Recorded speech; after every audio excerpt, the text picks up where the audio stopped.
Good morning and welcome to our commission meeting for May 26, 2026. I call our meeting to order and note for the record that we do have a full quorum of commissioners present.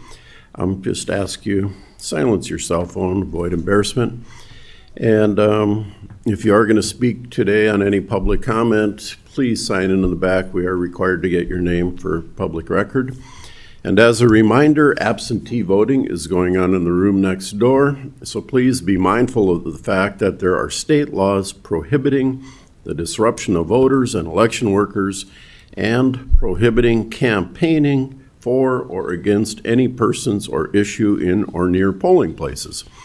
Copies of the statute can be found around the building, including the bulletin board outside of these chambers. Please stand for the pledge.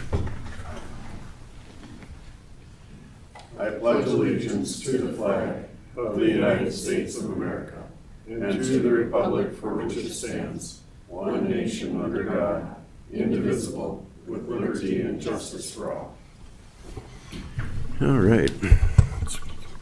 It's a Tuesday. It feels like a Monday, so we'll try to keep things moving here. Look for a motion to approve our agenda. So moved. Second. Motion and a second. All those in favor say aye. Aye. Opposed, same sign. Motion is approved. Now our consent agenda. Is there anyone from the public that would like to comment on any item on our consent agenda? Our consent agenda has items like bills to be paid, personnel actions, routine abatements, that type of thing.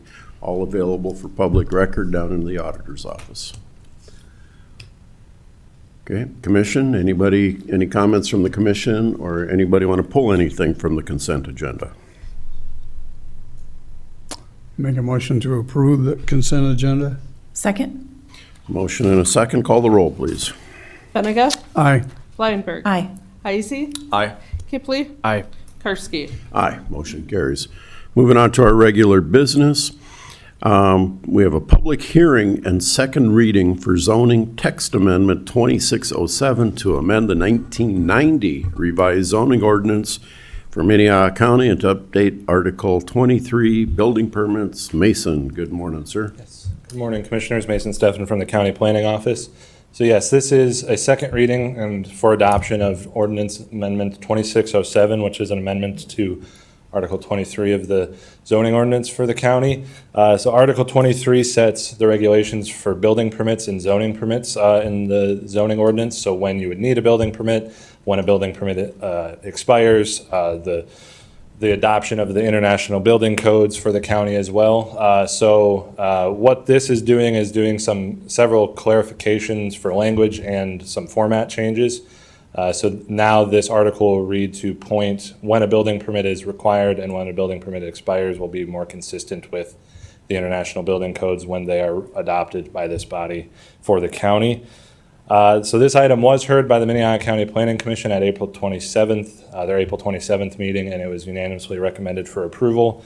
And then a first reading was held by this body on May 5th, and notice was published in the newspapers for the county. And now we are here for a second reading and final adoption. So staff is recommending approval, but the Board of County Commissioners may vote to amend, approve, or deny the proposed zoning text amendment.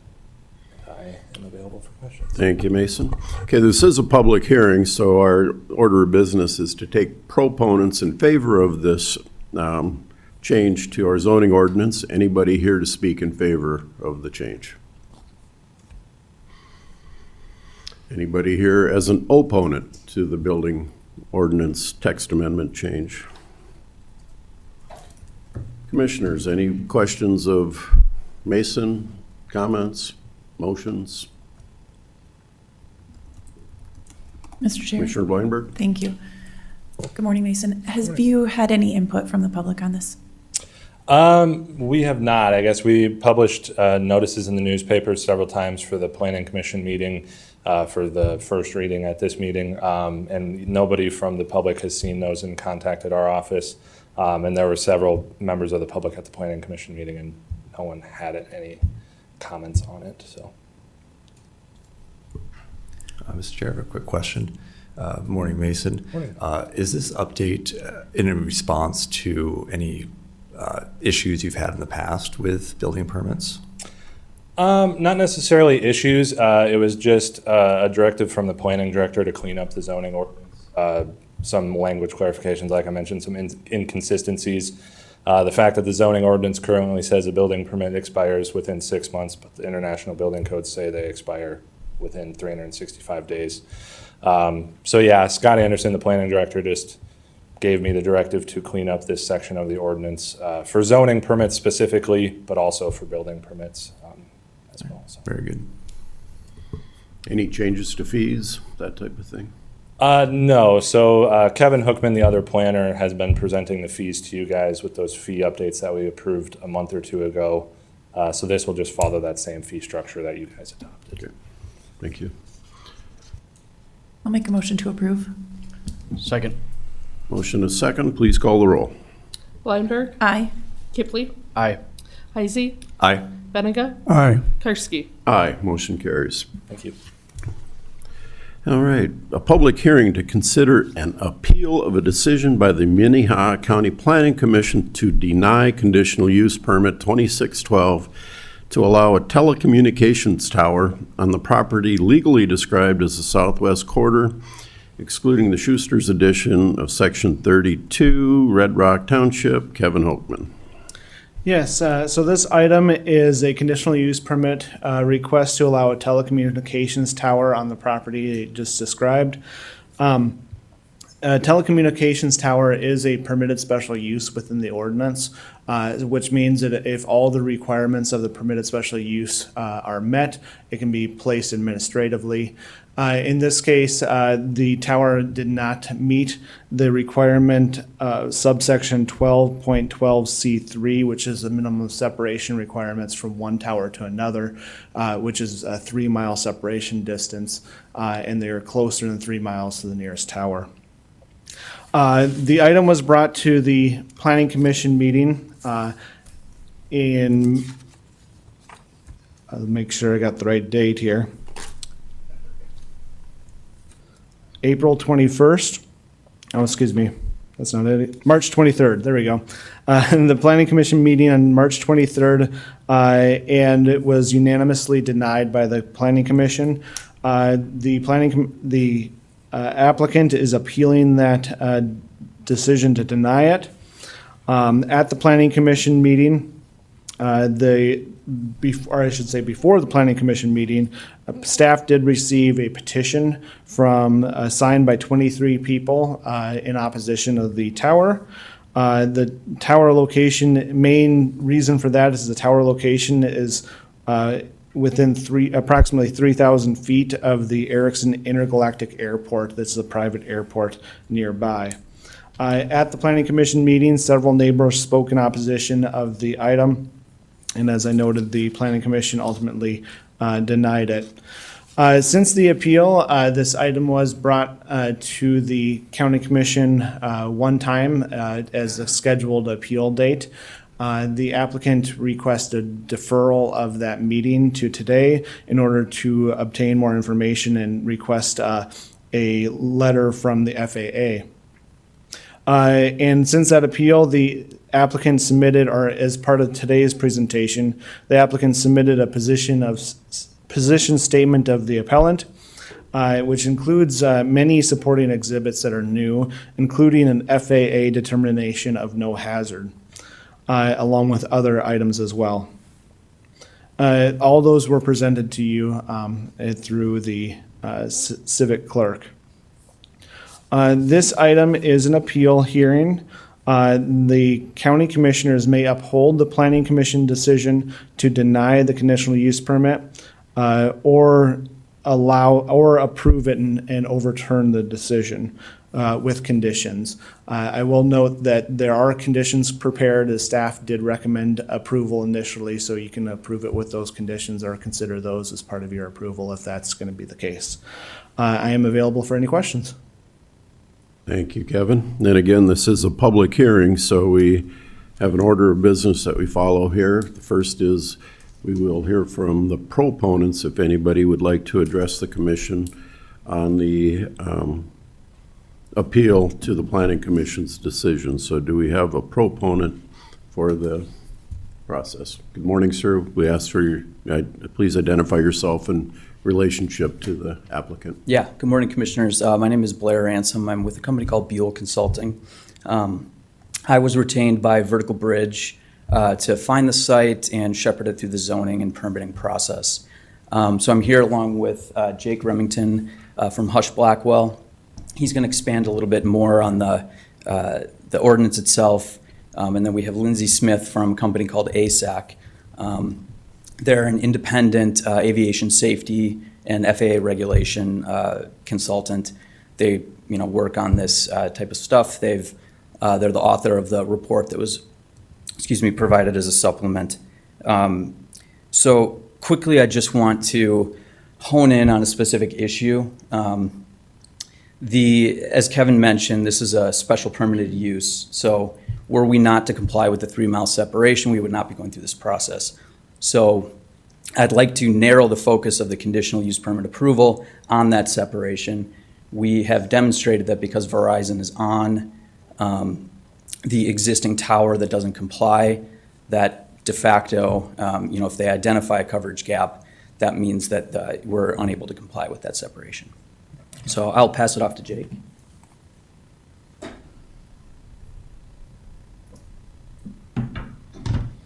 Good morning, Commissioners.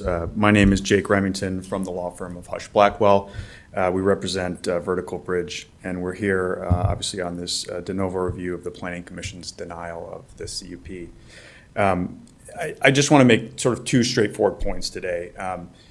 We submitted materials which sort of fully laid out our position, so I don't want to belabor the point. But the first point is that the record before the Planning Commission should point towards approval in this case.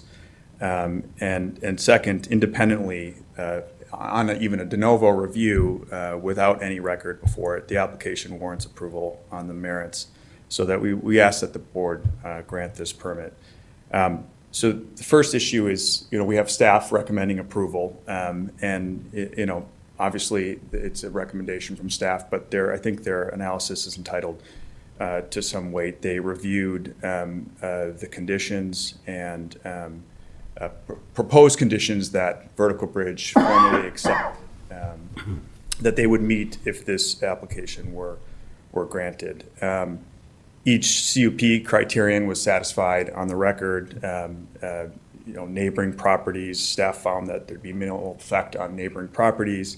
In fact, there's a requirement that in the special use context, permitted use, that if a tower is greater than 1,300 feet from the nearby residence, then it would be permitted as of right. Obviously, as was addressed, the fact that we're before the commission on a conditional use is because the 3-mile tower separation requirement isn't met. Parking and traffic will not be an issue for this proposed use. There's no significant odor, fumes, dust, noise, or vibration, and no FAA lighting is required. I know the county has a requirement that towers not be lit unless the FAA is saying that they must be lit. In this case, we have a determination of no hazard, and the FAA is not requiring that this tower be lit. Staff also confirmed that the project and proposed tower meets the setbacks, like I mentioned, the 1,300-foot residential setback, and the closest residence to the north is about 1,600 feet away, and to the south, I believe, 1,800 feet away. Going back to the testimony that was before the Planning Commission, it's our position that the testimony offered doesn't rise to the level of substantial evidence which is required to support a decision to deny a permit such as this. And we, as mentioned, we have Lindsay here from ASAC Safety to speak a little bit on the airport in the vicinity and her review. So I won't get into that now. I think one of the main issues, though, is that the only non-compliance here with this proposed project is the 3-mile separation requirement. So it meets every other requirement of Article 12.12 with the exception of the 3-mile spacing requirement. And because the safe spacing requirement is the only criteria not met here, it should be really the focus of the review, not the use itself. The county has decided via its ordinance that this use countywide is a permitted special use. And so a lot of the testimony was focusing on the use itself, which is certainly a part of the conditional use process. But here, but for that 3-mile separation requirement, which is understandably, the county's decision to try to keep towers reasonably spaced apart so that you don't have proliferation of towers too close. But for that, this would be administratively approved. And here, so if we look at that separation requirement as noted, the tower is 2.5 miles from the nearest tower as proposed, and Verizon is currently on that site. And so in looking for a location that would meet its coverage goals and objectives to plan for the growth of Brandon and provide coverage and service for the area, they need to look at available properties. And of course, the size of the property dictates what they're able to, where they're able to locate. They also have to look at, willing landlords. And so they're largely constrained by factors in the code, and specifically the 1,300 setback from residences. So there's only so many places you can go, and that after that exhaustive search, they came to this particular location, and they could not get within that 3-mile buffer to provide the necessary coverage. And so that, I would submit, should be the focus of, should we permit a tower within shorter than 3 miles apart from another tower? Has there been a justification provided in terms of coverage goals, why they're here, why they can't be more than 3 miles? So that, looking at that, I think kind of merits in favor of approval in this case. As I said, the application meets all the other criteria that would otherwise have rendered it a special permitted use. And so we're here to answer any questions. I'm going to turn it over to Lindsay to talk specifically about the airport in the vicinity, but we would ask from our standpoint that this application be approved. Thank you. Thank you, sir.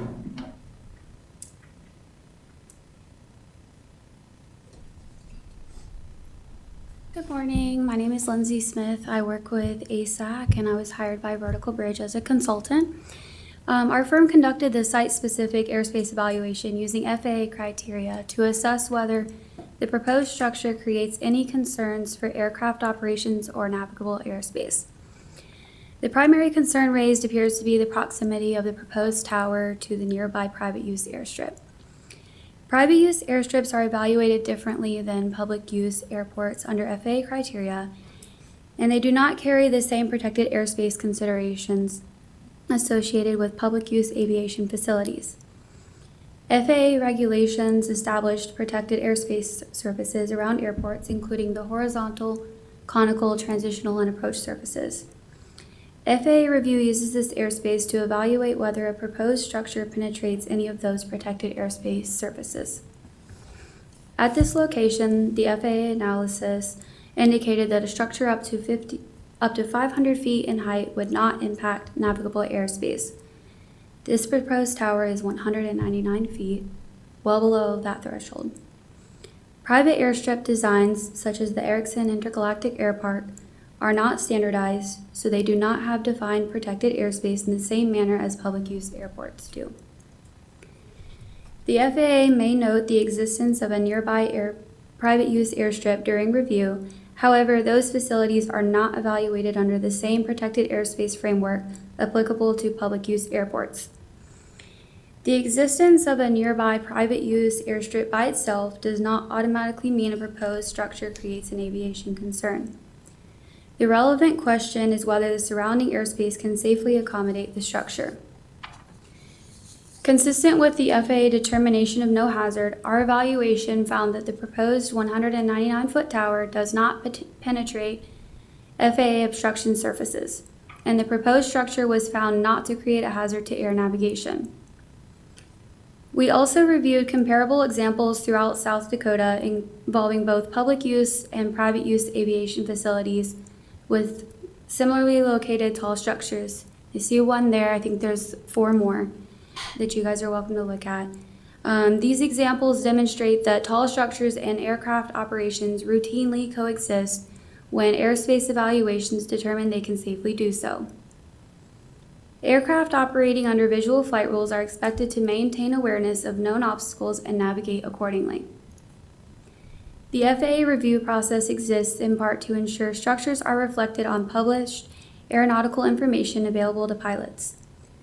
Pilots are responsible for operating safely around known obstacles during normal operations.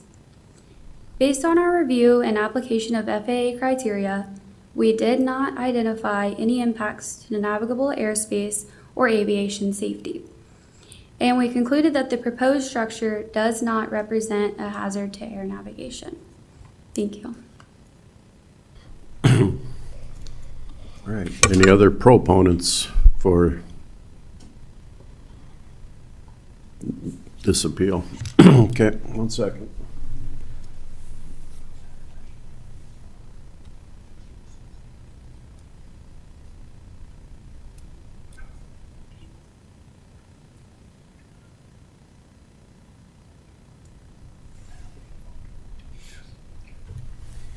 Sorry about that. All right, so now we are at the opportunity for opponents to address the commission regarding this appeal of the Planning Commission to deny this permit. Anybody here that would like to speak against the appeal?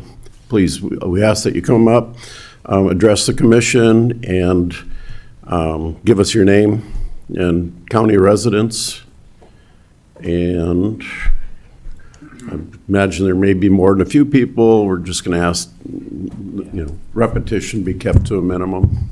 Thank you. Yep. Good morning, Commission. I'm Brian Morford. I reside in Minnehaha County. I live in Brandon. I'm part owner of Dakota Cub Aircraft, which is also with Mark Erickson here. Lives there at the location with the runway, Erickson Intergalactic Airport. This is my wife, Melanie. She helps run the office out there. So we've got obviously the Erickson Intergalactic Airport, which is about 3,000 feet to the southeast of where they're trying to propose put the tower. Let's see here. Our runway is 1735, which is just about straight north-south runway. We operate on a standard left-hand traffic pattern. So as you can kind of see where that's kind of our standard left-hand traffic pattern for runway 17. We keep having to adjust it a little bit based on new houses that get put in here because we don't like flying directly over housing. So on the north side there, that's north is up. The northeast side, you can kind of point to where the corner of where that tower is going to be. Yeah, right there. Well, it's a little further north than that, but anyway, that traffic pattern, our runway, we've got trees on the south side of the highway, or south side of the runway, and we've got that highway that runs on the north end of the runway. So when the type of airplanes that we fly they're small, low, slow flying airplanes. What we mainly mess with is Piper Super Cubs, but that kind of like that. We operate mostly in Class G airspace, which is from the surface to 1,200 feet above ground level. Go back to that traffic pattern. So that's, like I said, our standard traffic patterns is outlined in red. And we come up to the northeast side there, and that's where we usually begin a descent. And that traffic pattern, we adjust to the north or the south, depending on traffic on the highway, because we're always trying to avoid cars that are coming right there, because the runway is right on the end of the road. So sometimes that traffic pattern moves up if we need to, just for clearance on cars. That tower is right in the middle of that traffic pattern. That's kind of how we feel about it. Do you have any questions about the aircraft that are flying or the location or? What we'll do is we'll take all proponent and opponent and rebuttals, and then we'll go back to commission. So stay present for commission questions. Thank you. I'm not sure if you saw this or not. This picture was taken yesterday afternoon. This is the notice for today's meeting. And you can see it's in the grass. So I just wanted Pretty to much say- invisible, the guys driving by. The only reason that we were able to see it is because we were driving very slow and Mark was like, this is the location. And then we had to find it in the grass. So just want to make you aware. Thank you. Other opponent testimony to the appeal. Please.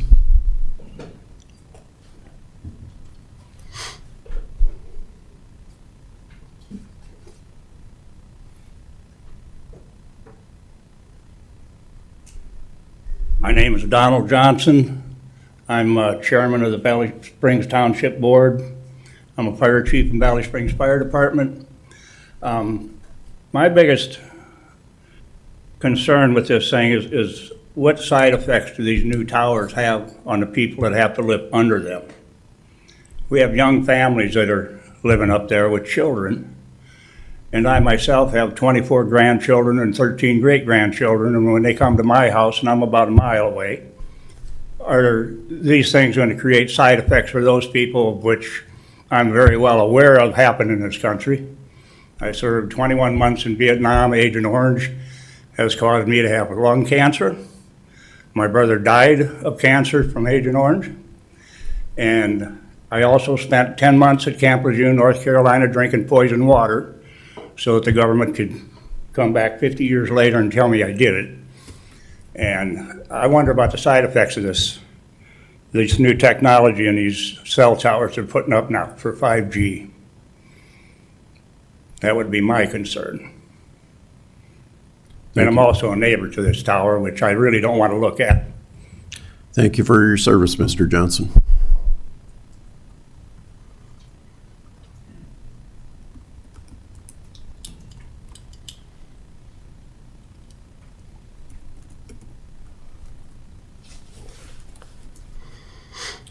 Good morning, Commissioners. My name is Rick Bonander from Valley Springs, and I want to thank you for this opportunity to talk about this issue. You know, I believe that the county's got some very good processes in place to make important decisions like this. And since the Planning and Zoning Commission has denied it 5-0, I would ask that you would accept their recommendation. I thank you for your time and your consideration. Thank you. Thank you, sir. Other opponents?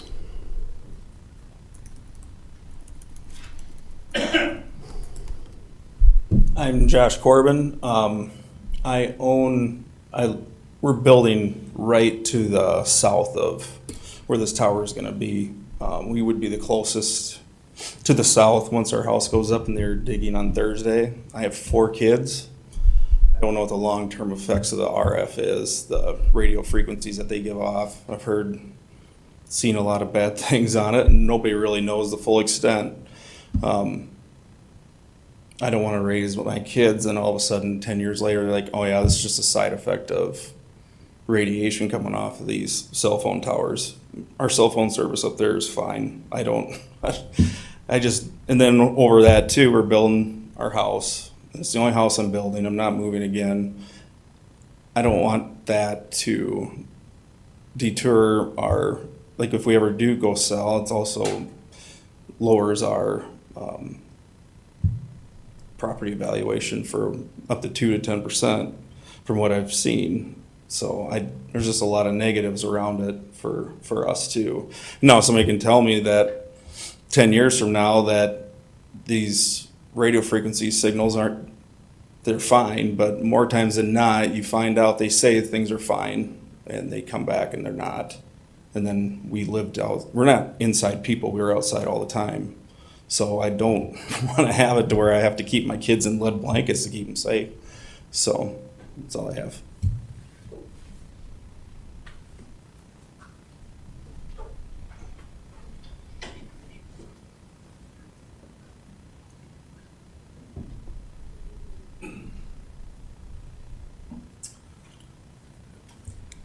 My name's Dale Hansen. I own the land directly north. My address is 26143 486th Avenue, Valley Springs. I live on the east side of the property. The the land in question has always been income land. I myself, my grandfather and father farmed rented land until I was able to buy it. So when it was divided, the land goes the whole mile, and it's only a quarter mile wide. So where the tower is proposed, it would cut off any building eligibilities that I would have to the road.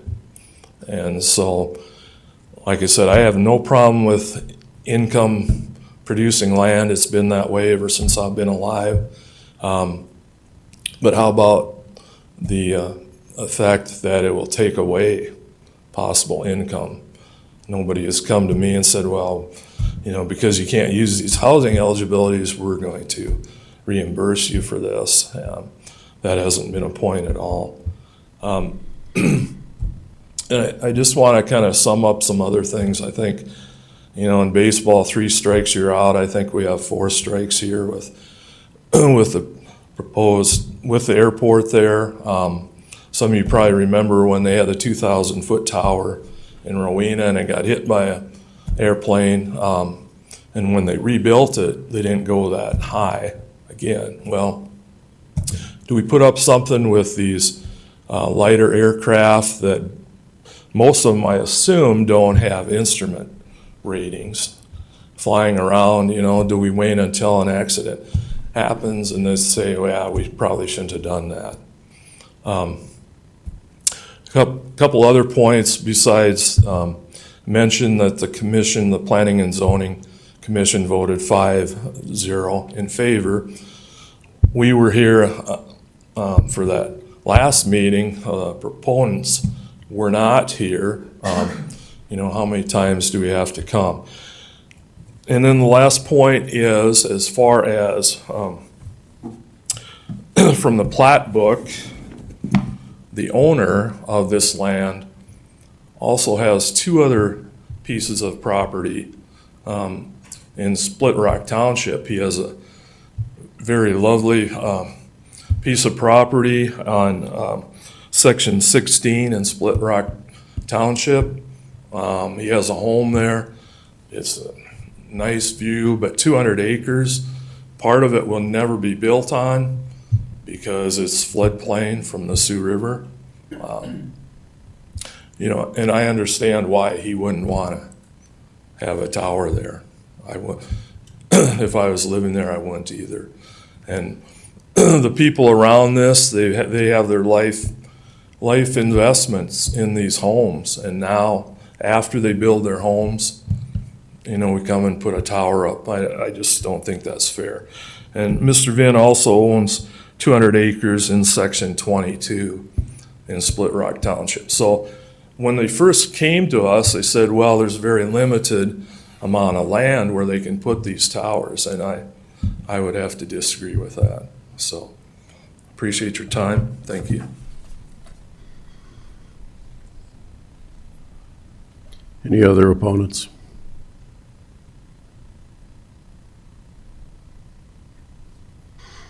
All right, we'll offer the opportunity for a rebuttal from the appellant to the denial.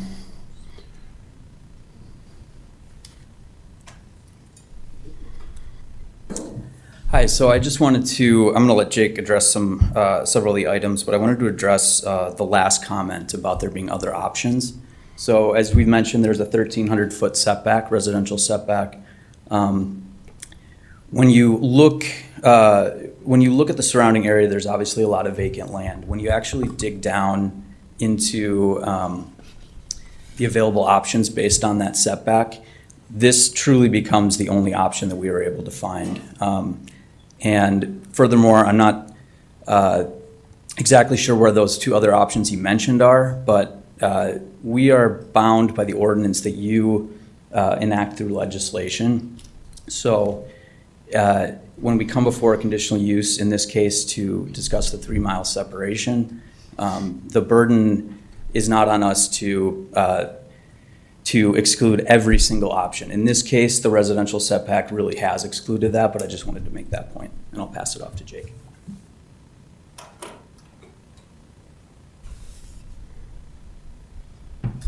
So just a few points. I think we look at the other examples of towers in proximity to airports, and we heard about the traffic pattern. Again, understanding they have their operations in mind, the traffic pattern can be adjusted. And again, these are visual flight regulations. So when you're coming into this airport, you're reaching out to the airport owner, you're letting them know you're coming in, they're advising you of obstacles, you have your obligation to use visual flight rules to identify any obstacles as you make safe landing, and the landings aren't occurring at night as this runway isn't lit. So, instrument ratings, it's all visual flight rules that they're operating by. We point this out in the position statement, but as to the concerns about the effects of the radio frequency emissions, Congress has preempted that under the Telecommunications Act, so that really isn't an issue that can be a lawful basis for denial. As for property values, again, when you make a decision based on potential diminution in property values, it has to be based on substantial evidence. The concerns that one might have about property value diminution are just that. I mean, it's speculative, and there's just as equal many studies, location-based and specific, that show that, effective, robust coverage actually improves property values. So that's, I think, all I heard. But again, we would ask that we'll welcome questions should the commissioners have any, of course, but we'd ask that this application be approved. Thank you.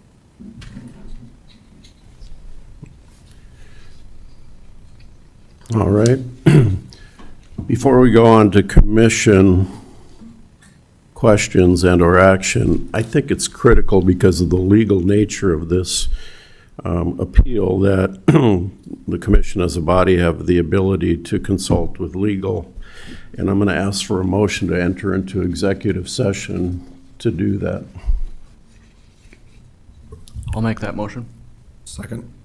I have a motion and a second to enter into an executive session. We will meet in the Human Resources Conference Room. Should be 5 minutes or less, but motion and a second. All those in favor say aye. Aye. Opposed, same sign. All right. Legal advice has to be done in an executive session. That's why we're doing this right now.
appreciate everybody's patience with us. This issue involves a lot of complex legal issues, and I thought it was important that commissioners have the opportunity to ask for legal advice.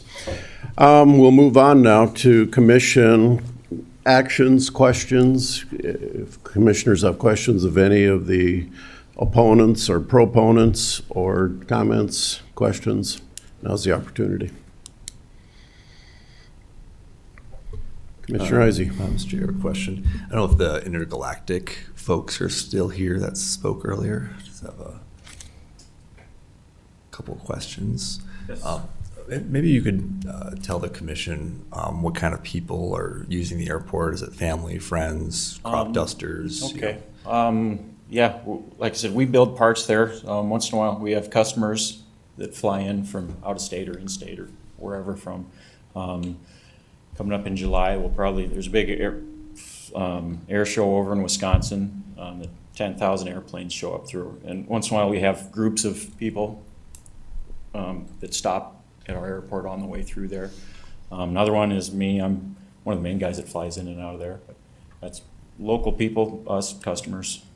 And can you remind us again, too? Yeah, people quoting parts and stuff like that, people picking up parts. But. And then can you also remind us what type of planes are flying in and out? Are they small Cessnas or larger? Yeah, she'll grab the pictures again here, but yeah, we mess with old Piper Super Cubs is mostly what we make the parts for. And our customers are flying airplanes like that or those airplanes. She'll have some photos of that here. But it's all low, slow flying airplanes. The runway's 1,600 feet long. So they've got to be pretty slow flying airplanes to get in and out of there. And are people flying in and out solely during the daytime, or are they also at night as well? I've flown in at night before, in the dark, like pitch black out.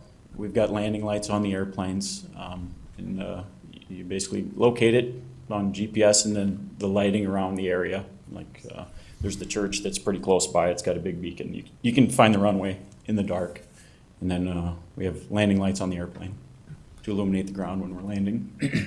Yeah, with a name like Intergalactic Airport, I have to wonder when you're getting your SpaceX launch pad. We tried to get Erickson International Airport. They said we don't have customs. So We don't have customs, and I said we could get to 2 different countries, Canada and Iowa. and I said No offense if any of you are from Iowa. The Iowa drivers are out of this world, and that's how it came to be intergalactic. Yeah. I believe there's 2 other intergalactic airports in the country. Yeah, one of 3. So. Yeah, and are the planes primarily flying when they land from the north to the south? It depends on the wind, but it's always north-south. Yeah, like I said, that traffic pattern, South Dakota, the primary winds are northwest. So if the winds are coming out of the north, We're landing to the north. Landing to the north. If the winds are out of the south, you're landing to the south. So it just depends on the winds. And do the airplanes have sensing equipment for towers, or is it? No. Well, some of them may have a GPS in them, and they'll have that on there, but that's not a requirement. And is there? We're flying mostly off of visual flight rules, so VFR flights, and it is what it is. You're visually looking out of the airplane. Is there always someone on the ground when planes are coming in? No. Okay. The planes can kind of go in and out of their Anytime own they accord. want. Yep, yeah. Anytime they want, unless there's a temporary flight restriction, like if the president's in town or something. But other than that, it's open. And the other thing is, on our FAA sectional, we are a left pattern. Yeah, it's a left-hand traffic pattern. That's called out on the Standard. sectionals. Yeah, that's the standard traffic pattern. If we tried to go to a right-hand traffic pattern, there's all these houses in here that obviously we're trying to avoid. So. Yeah, so when you say that, I'm not really familiar. That's okay. With I understand. Terms Yep. like Yeah, that. that's why So we're you're here. saying when the planes are coming So a in left-hand and around. traffic pattern. So here, this is the north-south runway. So if we're flying from to the north, landing to the south, so we'll take off here, we'll fly here, this is downwind is what they call this, then we turn base, and then final is this last turn, but you turn your base to the left. That's left-hand traffic pattern. The runway is always on your left. Yep, when you're flying downwind. Gotcha. Yep. If you Learned something notice that today. traffic pattern, we do our best to avoid all of our neighbors, because we care about our neighbors. And in an engine-out situation, which is rare, we want to be able to land on some, Not a house. Yep. right. And that and noise considerations, because, airplanes, they're not really quiet, so. And it's not so much the proximity, but it's the location in the traffic pattern that I don't like. Yeah, appreciate your time. Makes sense for height. Yeah. Very good. Well, thank you so much for your time. Questions or? Any other commission questions? Okay, thank you. Commissioner Kipley. I have a question for the attorney for the appellant. I know you're trying to help us narrow in on what's at issue here, and I think I follow your logic of the special permitted use has two elements: the distance from the resident that's met, and then the 3 miles to the nearest another tower. Is it your position that that's dispositive, that that's the only element we should be looking at, or does it open up the conditional use permit in our holistic analysis through 6 factors? Do you have an opinion on that? Well, I think, again, it dumps it to the conditional use process. So, and you got to follow the ordinance, those factors are then in play.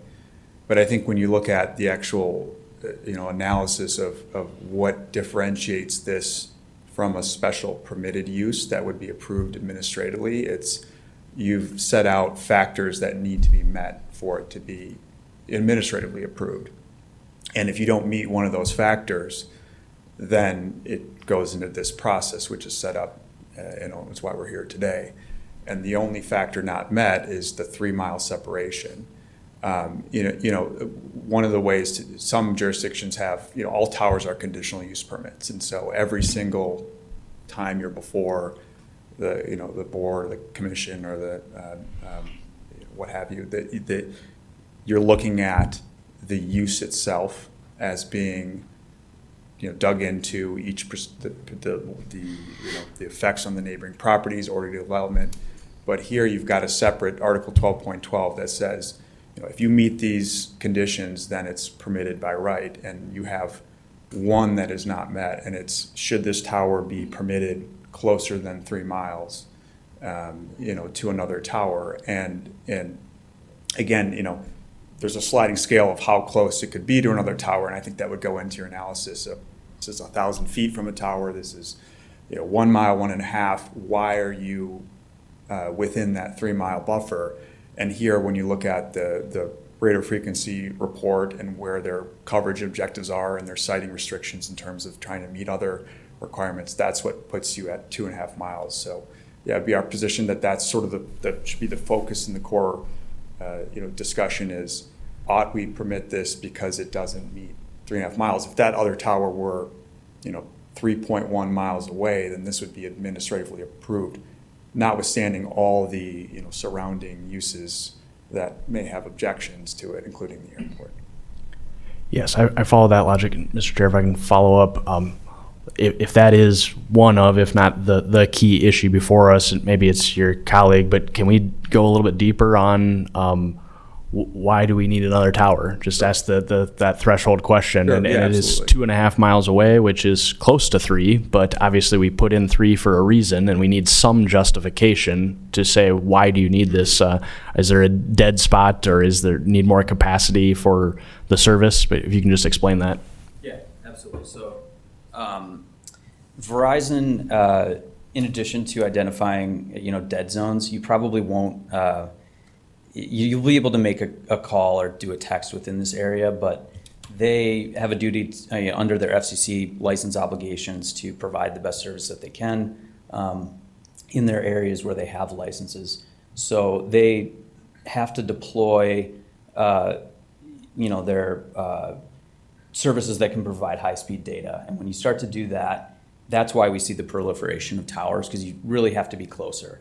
So a 3-mile separation in today's wireless communication world, it's an antiquated way to bring wireless coverage to your community, because having that hard separation, doesn't allow for someone to come in and say, well, I should amend that. It does allow through a conditional use permit process, but what it imposes is kind of a arbitrary separation that really works against providing the optimal service for the community. Like I said, I would also note, we were advised by our consultant, night landing should not be allowed at this airport. So if they are night landing, that's not allowable under the FAA standards. And I would also note, in their initial remarks, they had incorrectly identified the location of the tower as within that circle. So it's actually on the north side. It's outside of that red line. I can point that out if you'd like. Could you to me, please? Sure. I would like to. I'm going to show you.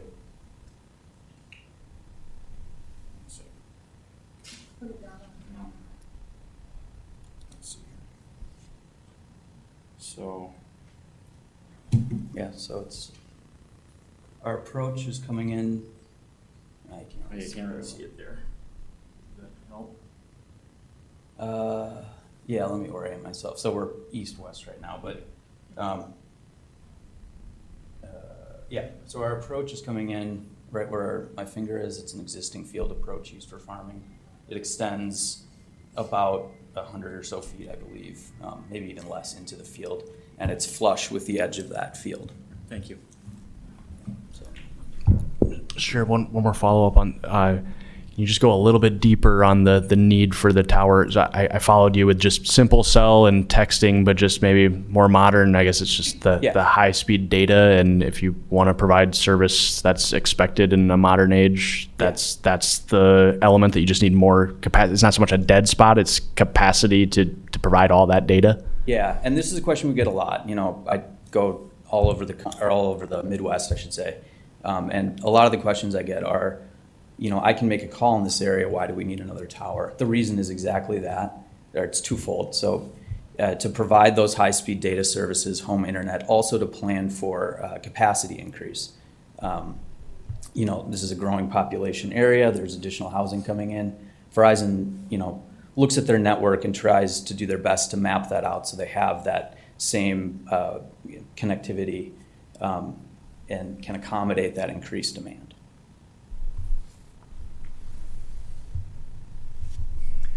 Mr. Chair, thank you. I have a question for staff, if I could.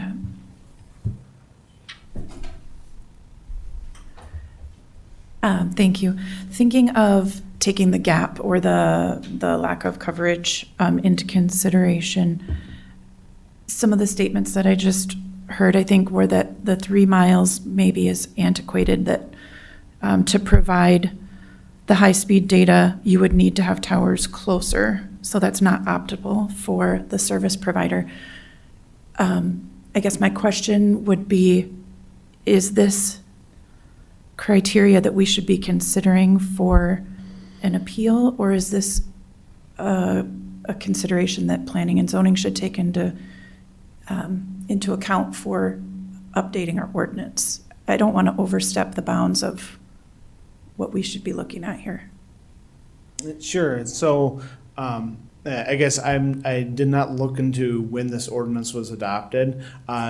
Presumably it was adopted in 1990-ish, or maybe even before that, as it came in from a previous ordinance for how these tower separation requirements have come. I'm sure that technology has changed since then. That maybe it is time to review an ordinance amendment to see if there is a reason to change where towers can be located within the county. As far as how that would pertain to this situation now versus going into the future, that's hard, I guess. you're going to take the applicant's word that there's a statement for need, there's new technology at this point without any kind of additional exploration. Could I ask the same question of our legal staff? I don't know if that would, I just want to make sure that, is Maggie available, or should I? Just curious. It sounds to me like I'm just a little concerned that we're getting into territory that we shouldn't be considering on an appeal. Maybe I'm alone on that. That for the reducing the separations stuff, I guess I'm confused. I guess, let me rephrase. So one of my major questions was regarding the gap. And the gap, as I understand it, is a gap that exists because our 3-mile ordinance doesn't meet the needs of the applicant. To me, that seems like a conflict that this appeal, I'm not sure that this is what the appeal is addressing. Is that a fair question? You can tell me if I'm way off base. Mr. Chairman, thank you. Commissioner, I guess short of offering legal advice from the floor, I think what I understand your question to be is whether it's appropriate for you to take into consideration whether the 3-mile separation is appropriate. Is that your question? Yes. My question is, if the appeal is based on a need that is outside of our ordinance. Well, I think, Commissioner, what's before you is the special permitted use wasn't granted because of the 3-mile separation. And so now what's before you is whether the board is, what's before you is the board's consideration of a conditional use permit because of the fact that the 3-mile separation wasn't met for a special permitted use. Does that make sense? It does. Okay. And so, I mean, at a later time, this board obviously has jurisdiction and the ability to amend its ordinance at some point in the future if you feel that's appropriate. But for now, what's before you is a request for a conditional use permit because of the fact that the 3-mile separation wasn't able to be met for a special permitted use. Okay. I think that if you have questions about how that works, in order that I'm not placed in the position of giving legal advice from the floor, perhaps Kevin from planning could explain the difference between the special permitted use and the conditional use. That would be great. Okay. Does that answer your question, though? Yes. Thank Okay. you for humoring Yes. me. Okay. So yes, a permitted special use, there's a section in every zoning ordinance in the county where there'd be listed land uses and a list of criteria that those land uses must meet. For like a small CAFO, like a Class D CAFO, there'd be a criteria that animal feed lot has to meet separations, it had to meet state requirements for manure and all that sort of stuff. If it does not meet one of those things, then it would be required to get a conditional use permit. And this is the same way. So the tower has the list of criteria within the ordinance. And out of those list of the criteria, it's that 3-mile setback is the one item that was not met. Otherwise, the applicant meets the other items of the criteria. Okay. Thank you, Kevin. Yes. Mr. Chair, one more question. Kevin, actually. So I understand this tower does meet FAA standards. So do we, in our ordinances as a county, do we have any particular setbacks for towers when they're nearby airports like Intergalactic? Not in the 1990 revised ordinance. No, we do not. And could you remind me how far away the airport is, or the start of the runway is? So the tower is approximately 3,000 feet from the start of the runway. Is that something we've ever considered in the past, is determining adequate setbacks for towers of this sort that are within proximity to an airport like this? I guess not since I've been here. We've had one in proximity to an airport, so this would be a first, for instance, in the last 12 years or so. Very good, thank you.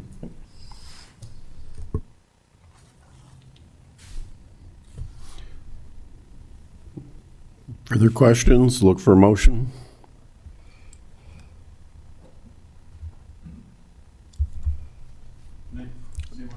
No, sorry.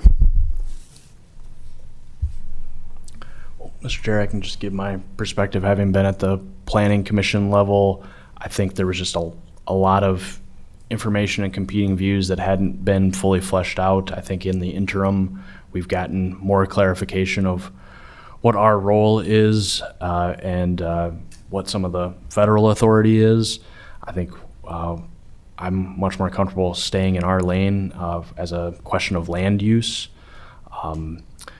So I think that the main question before us is, I think we need a conditional use permit of some kind in this area, and it has to go through that analysis, basically just to prevent the proliferation of these going up, every half mile.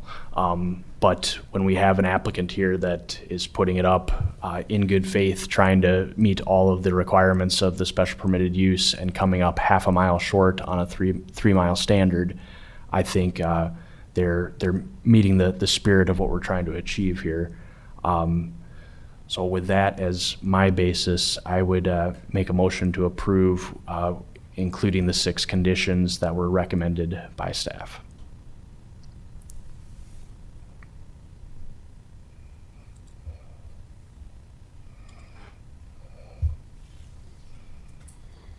Okay, motion's gonna die for lack of a second.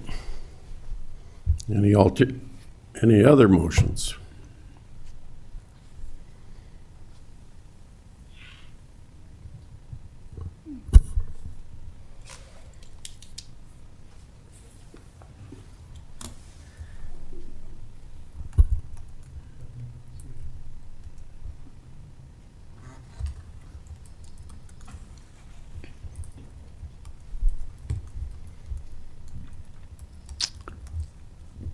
Further questions, comments?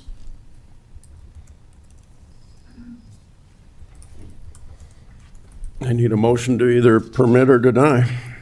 Mr. Chair, I'll make a motion to deny the conditional use permit 2612.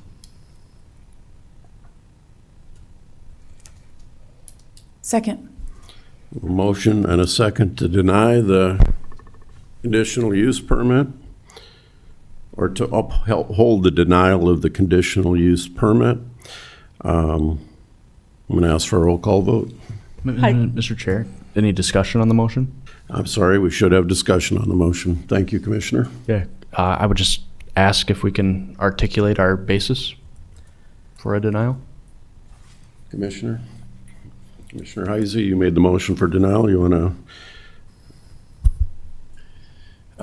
I share some of the concerns of the neighbors when it comes to this, and the fact that this will be within or under the 3 miles away from the other tower in this situation. In addition, I think the proximity to the intergalactic airport is another concern. And I personally think we should consider putting some kind of ordinances in down the road and fleshing out how far away we want towers like this from airports of this size.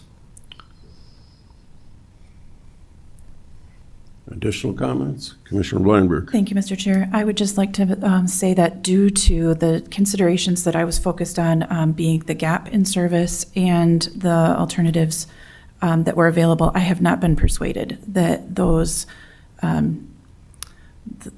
exclusive to upholding the appeal. So that's why I'm going to stay with my second to deny the appeal.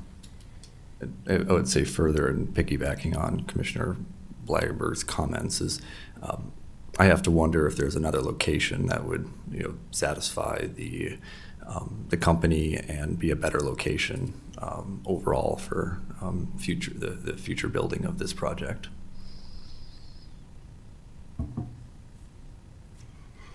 I've been kind of quiet, so I'll make a few comments. And when it comes to the process, I think that the applicant has followed all the rules, my opinion, not an attorney, but that would be my observation. And when it comes to location, we've heard that there aren't any other locations that would meet the requirement. I can't vote in favor of denial, so I won't. I can't make any motions, so I can't make any motions. But yeah, when it comes to the coverage and the lack of coverage, it appears to me that the argument has been made that they meet all the requirements. We talked about the airport. The FAA has no problems with it, and we asked for that. We got a letter on it. I'm having a hard time denying based on, other than maybe some emotional testimony, which I truly understand. But when it comes to land use, if you own the land and you follow the rules, you should be able to do it. Is within the purview of those rules. So, additional comments? I have to say I'm struggling with this one. It seems to me that we have two legitimate concerns. One is the 3,000 setback, which is a local CUP process, but then we also, in the planning and zoning conversation, we asked for a delay because of the FAA approval, and we have that now. So who trumps who in this? Is it the feds or the local? And I'm leaning towards it'll probably be the feds that will be the stronger argument in making this happen. So I'm really struggling. I understand the emotional conversations you've had about perceived illnesses and perceived issues. There has never been anything that I've seen in the long time I've been around that proves that there's property tax devaluations on certain kinds of things.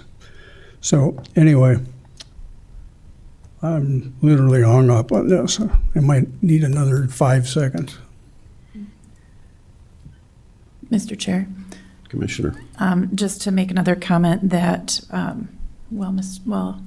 Commissioner Benninga deliberates, I think it would have been beneficial for me to see a map of the coverage area or the areas that don't have enough coverage, and also to have heard more about the various other properties and alternatives that would have been in the same area, as opposed to the testimony that was given today. I think that would have been helpful for me personally to have that data.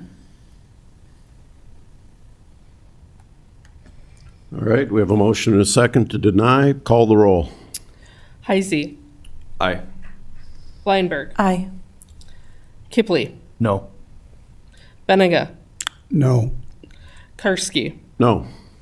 So procedurally, I'm going to ask for advice from our council. So we have the denial has not been withheld, so does that mean that it is approved? No, I would prefer to see that the board actually take an affirmative action to uphold the underlying decision. So at this point, you still have three options: either to uphold the planning board's decision, to overturn the planning board's decision, or to amend the planning board's decision. So we did one of those three, and that's we did not uphold the planning board's decision. So we got two other choices: to amend it or to approve the conditional use permit.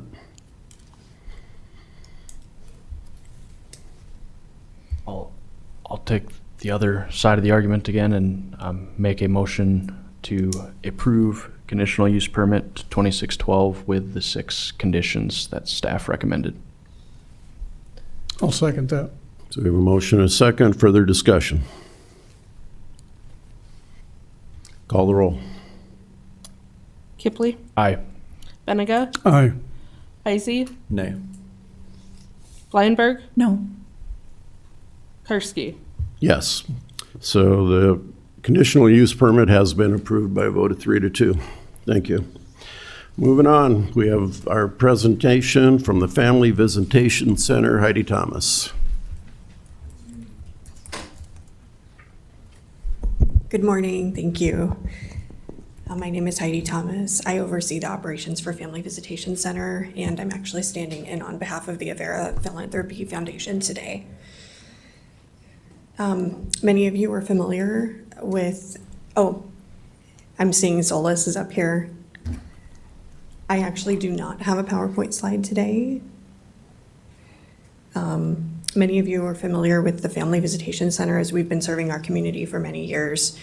The Family Visitation Center serves children and families in our community by providing visitation and exchange services for individuals and families navigating high conflict or court-ordered arrangements.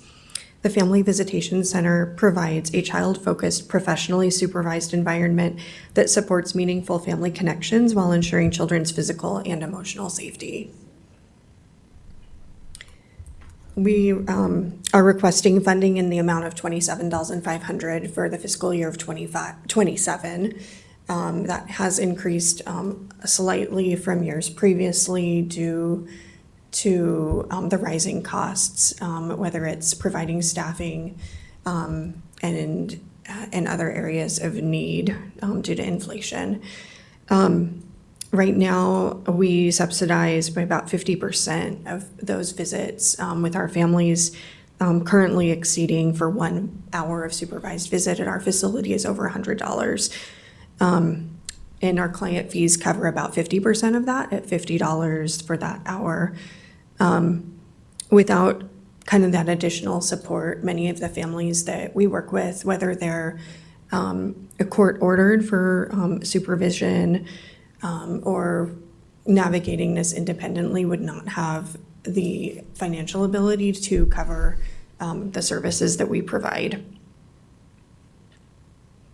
The number of our children and families in Minnehaha County that utilize our services has continued to increase. We served over 400 individuals last year, well over 150 families at Family Visitation Center. This also takes into consideration the rising costs for transportation, training, and providing supervision for our staff, safety measures, the facility operations, and then this also goes to reduce financial barriers for families, ensuring that they continue to have access to the court-referred services and to promote safe and consistent visitation during challenging family situations.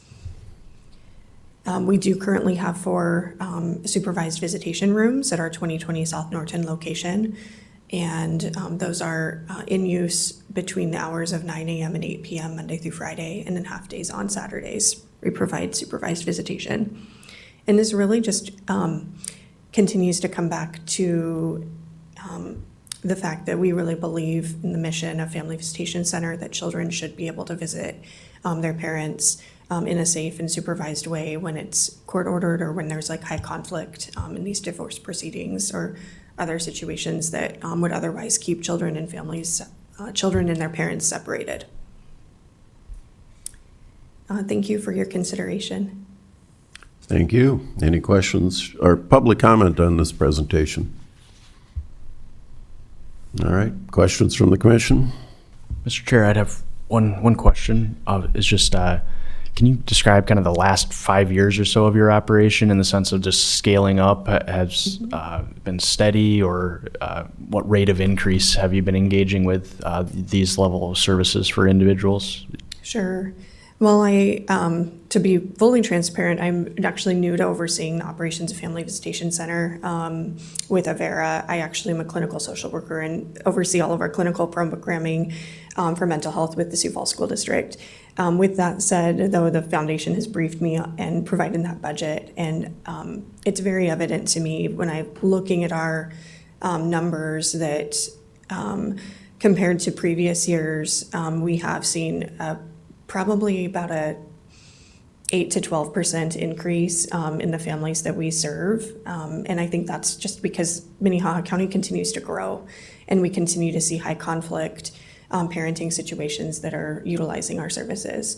We also have that state contract with DSS that provides funding for the families that we work with that are already involved with child protection. As far as our budget, our previous director in this role is no longer serving with Family Visitation Center as of February 11th.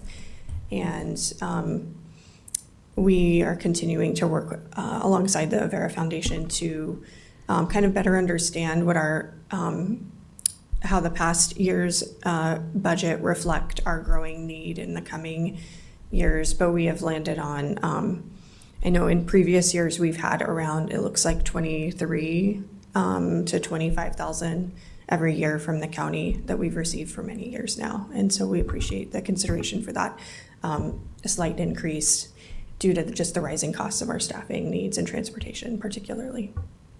Thank you. You mentioned, Heidi, the DSS contract.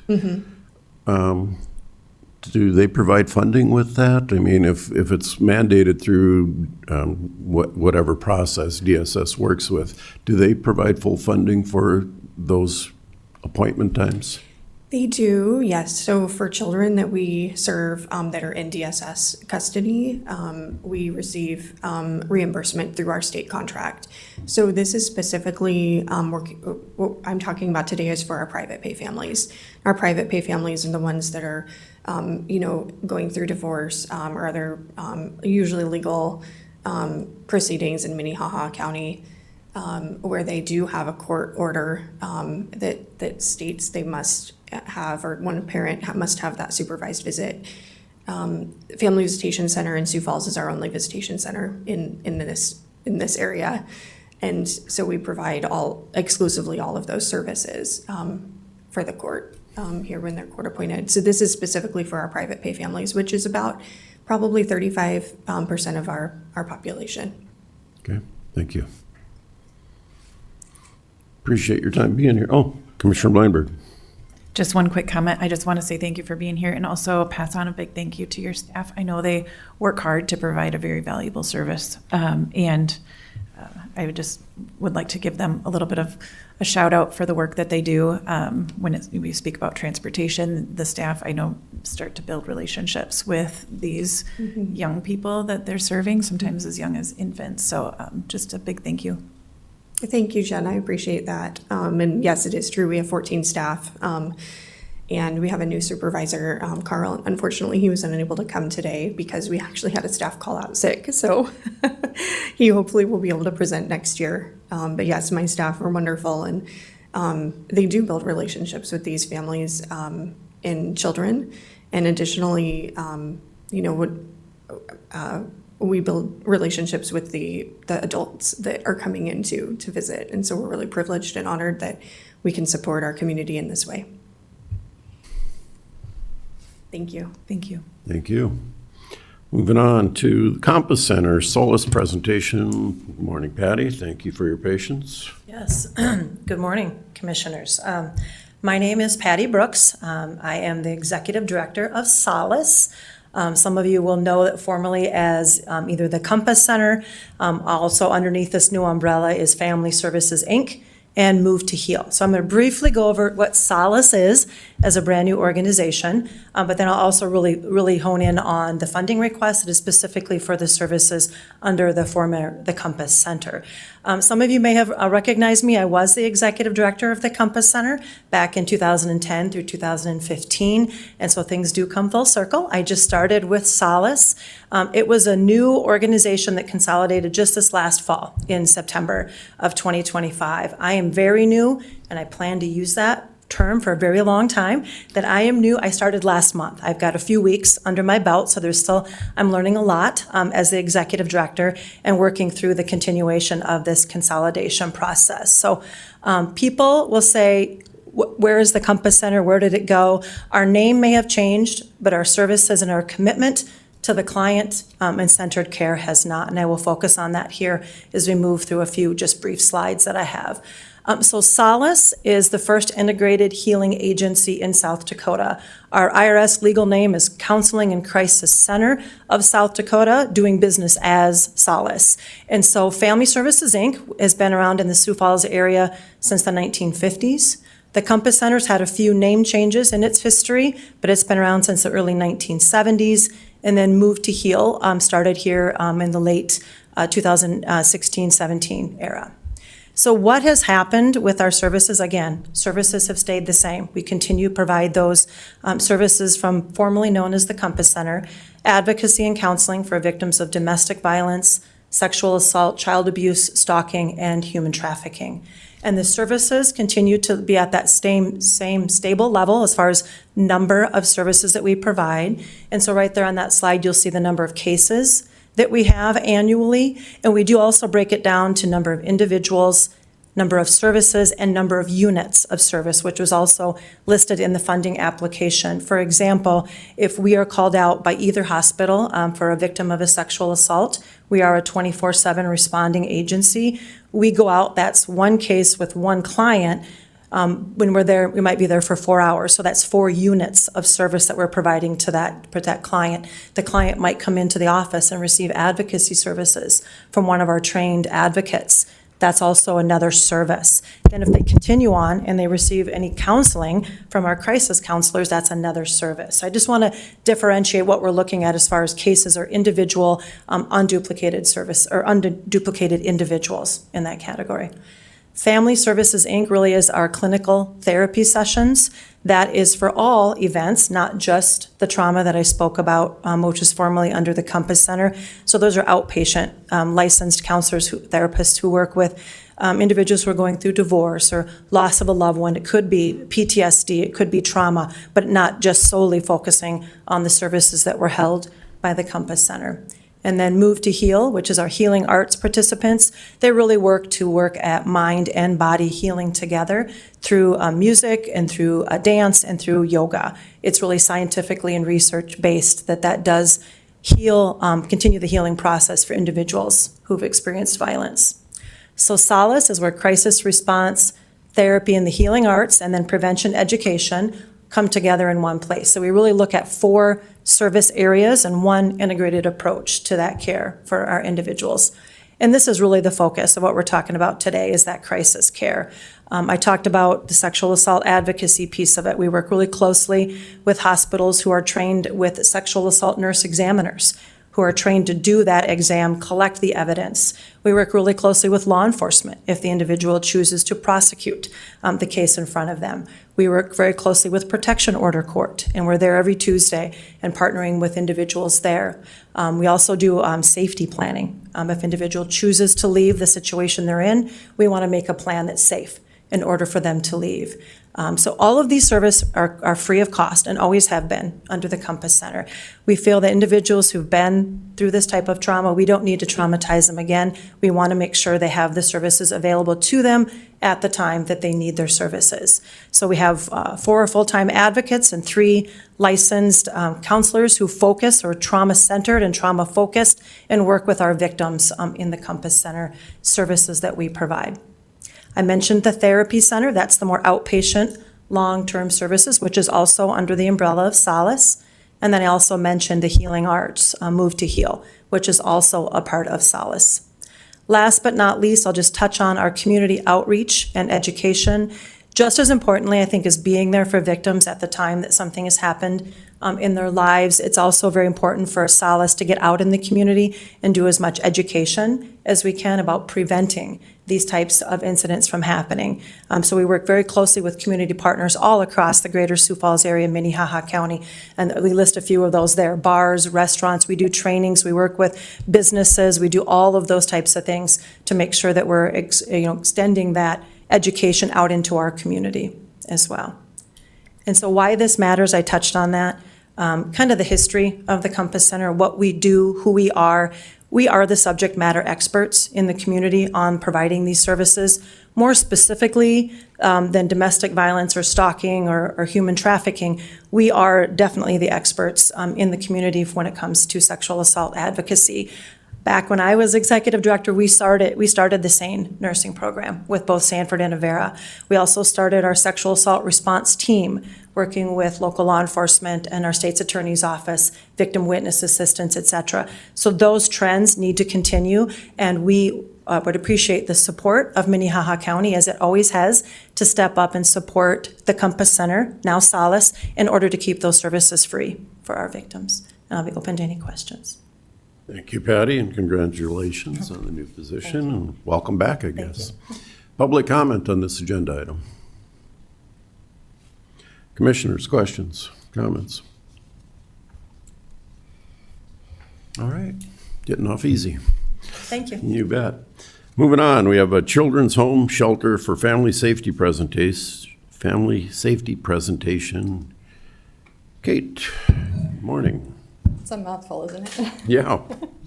I'm Kate Fellmeyer. I'm the director of the Children's Home Shelter for Family Safety. A lot of you might know it as Children's Inn. Still the same program, different name. Thanks for the opportunity to be here today and for our shared partnership.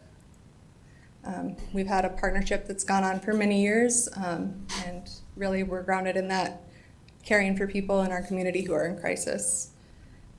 So at Shelter for Family Safety, we provide a 108-bed emergency shelter for, and then those supportive wraparound services for victims of domestic violence, human trafficking, sexual assault, and child abuse and child neglect. We are 108 bed, but I want to be very clear that we never turn anybody away due to capacity. So if somebody needs safety, we do whatever it takes. So we've seen 128 people in shelter last December.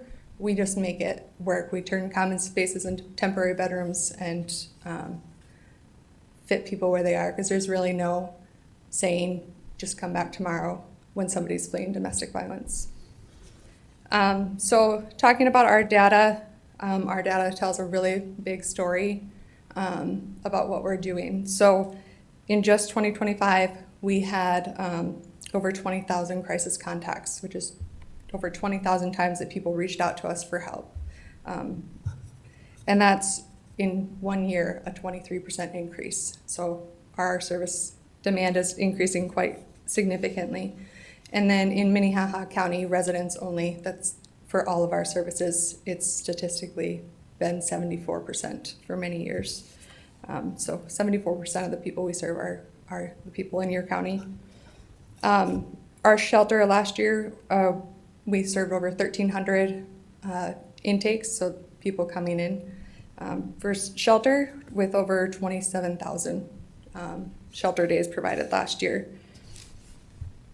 Almost forgot I had this.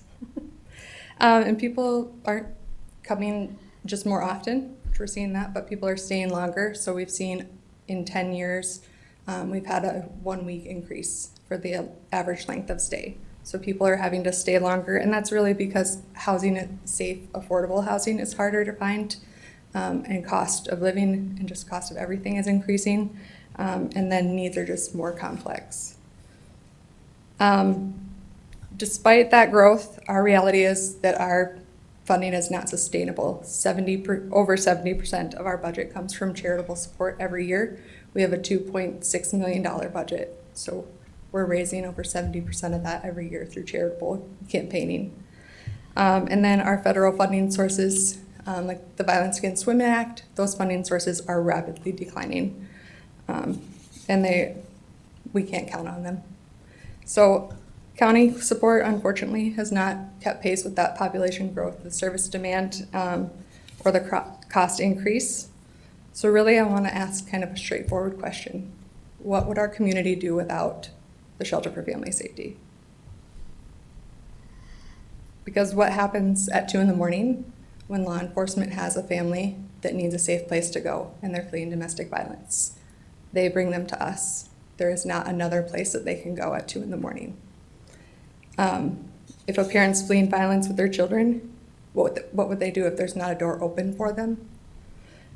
Those needs don't go away, and those families don't just disappear.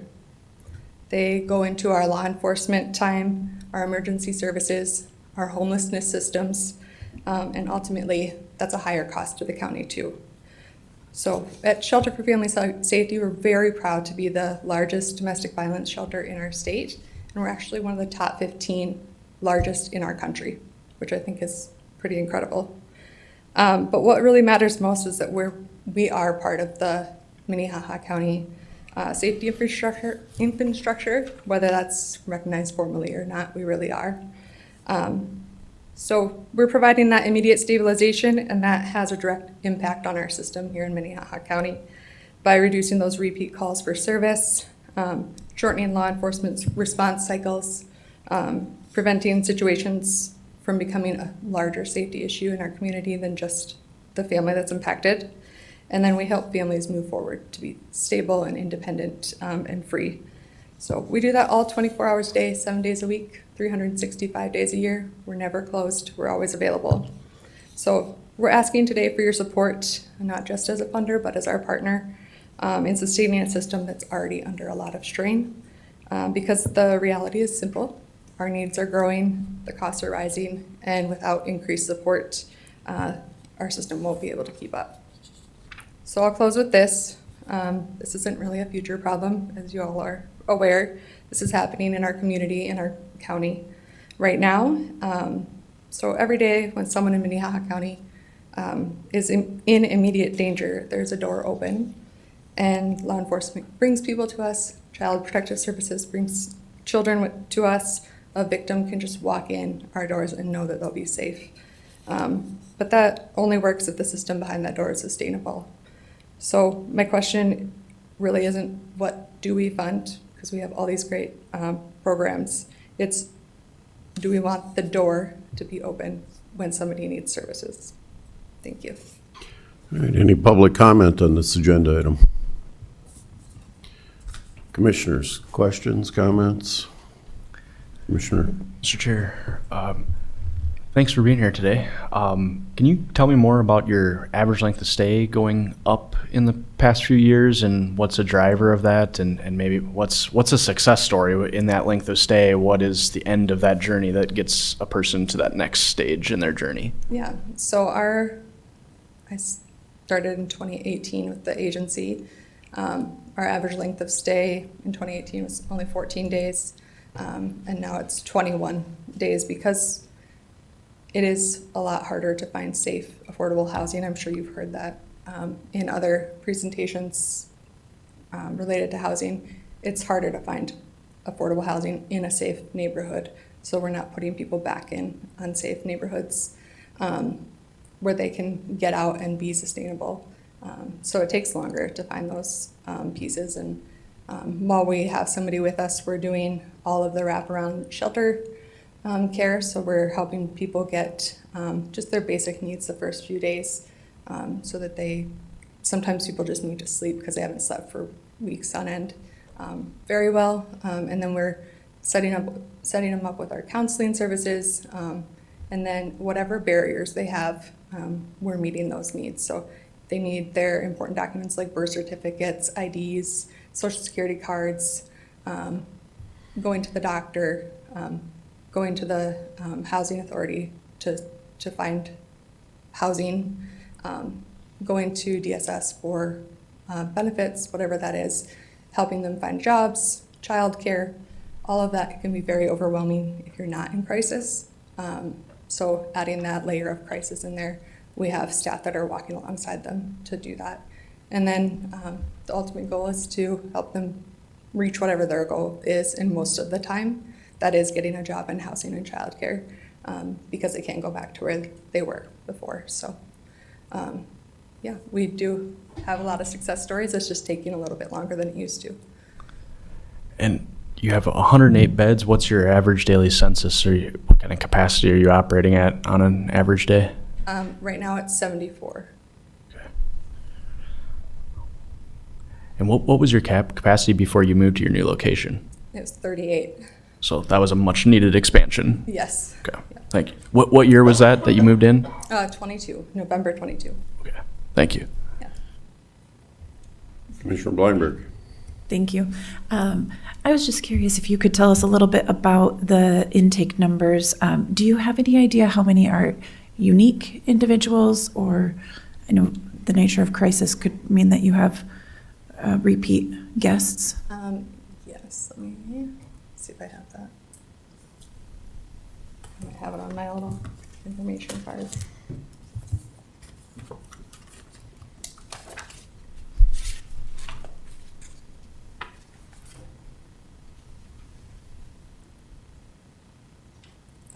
We had,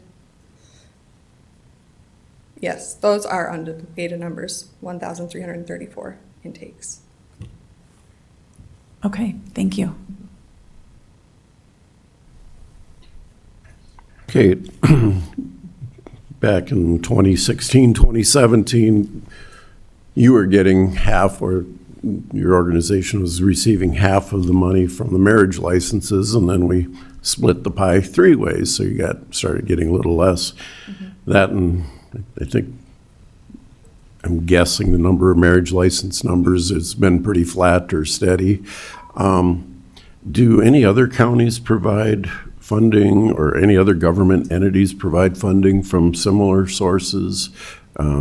What can you tell us about your other funding sources? Yeah, so we get county funding from Minnehaha, Lincoln, Turner, McCook, and Union counties for the marriage licenses. Those are also shared among other agencies as well. Much less than we see in Minnehaha County. We're much larger here. And then we also get a small portion of 4 budgets total for the 5 counties we serve, including yours. And then we do get city funding as well from the city of Sioux Falls. Okay, thank you. Thank you, Kate. Appreciate what you do. Thank you. Moving on, our SDSU Extension 4-H presentation. We got Aubrey here. Good morning, Aubrey.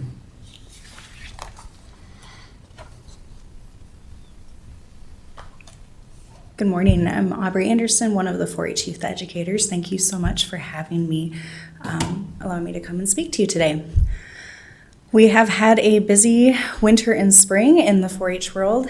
In terms of our programming, in winter and spring, we focus on what we would term outreach programming. And that's where we're going out into the community, primarily to the schools and after-school programs, to bring programming to the students. So we just wrapped up last week one of our biggest programs, which is Chicks in the Classroom, where we bring chicks into first grade classrooms, hatch eggs, teach them the basics of that chick embryology, introduce them to livestock and ag in that very approachable, adorable way.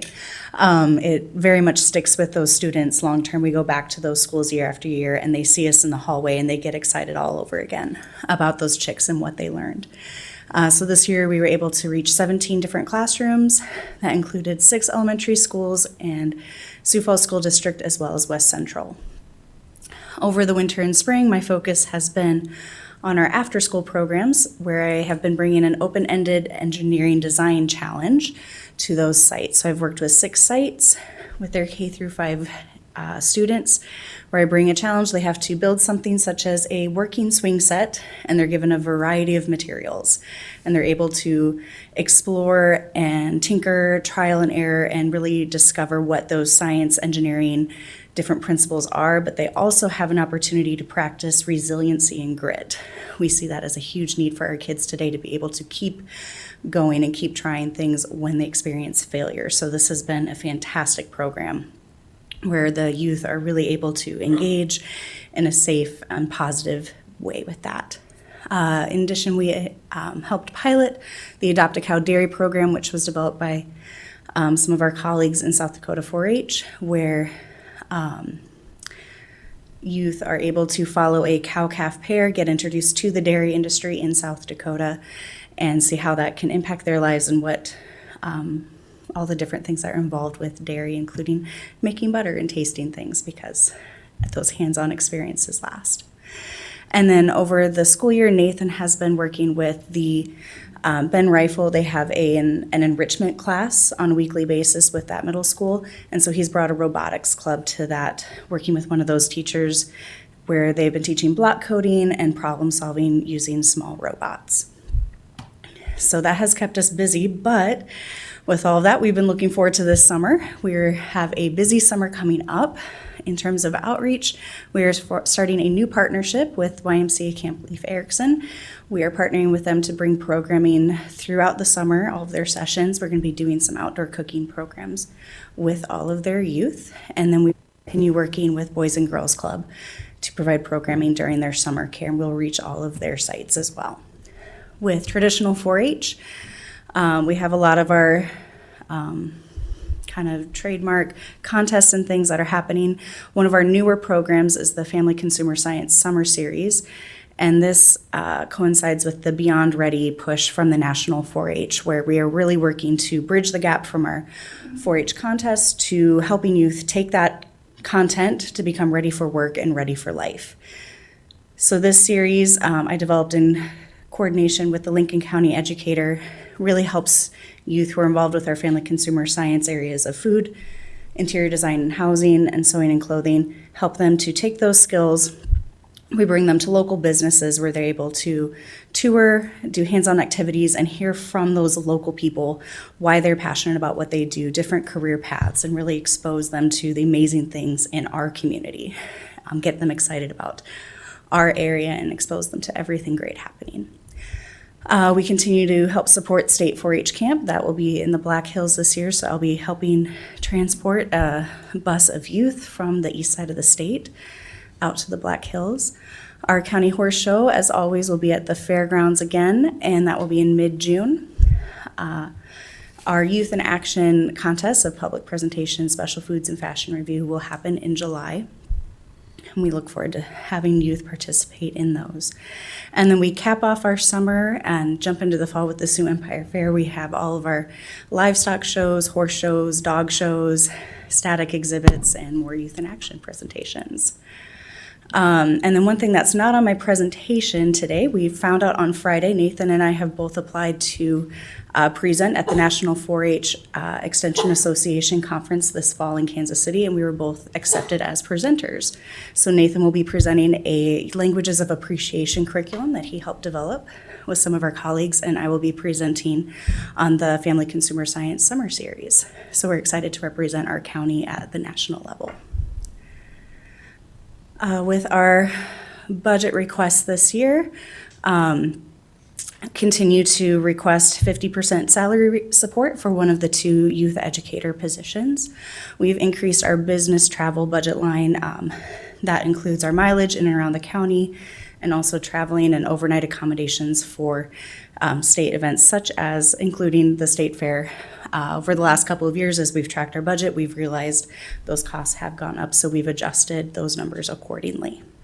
And then we have kept our other supplies in the amount of $4,500, which that is where all of our programming supplies come from. We work diligently to make sure that we are being good stewards of that and managing those funds and materials well.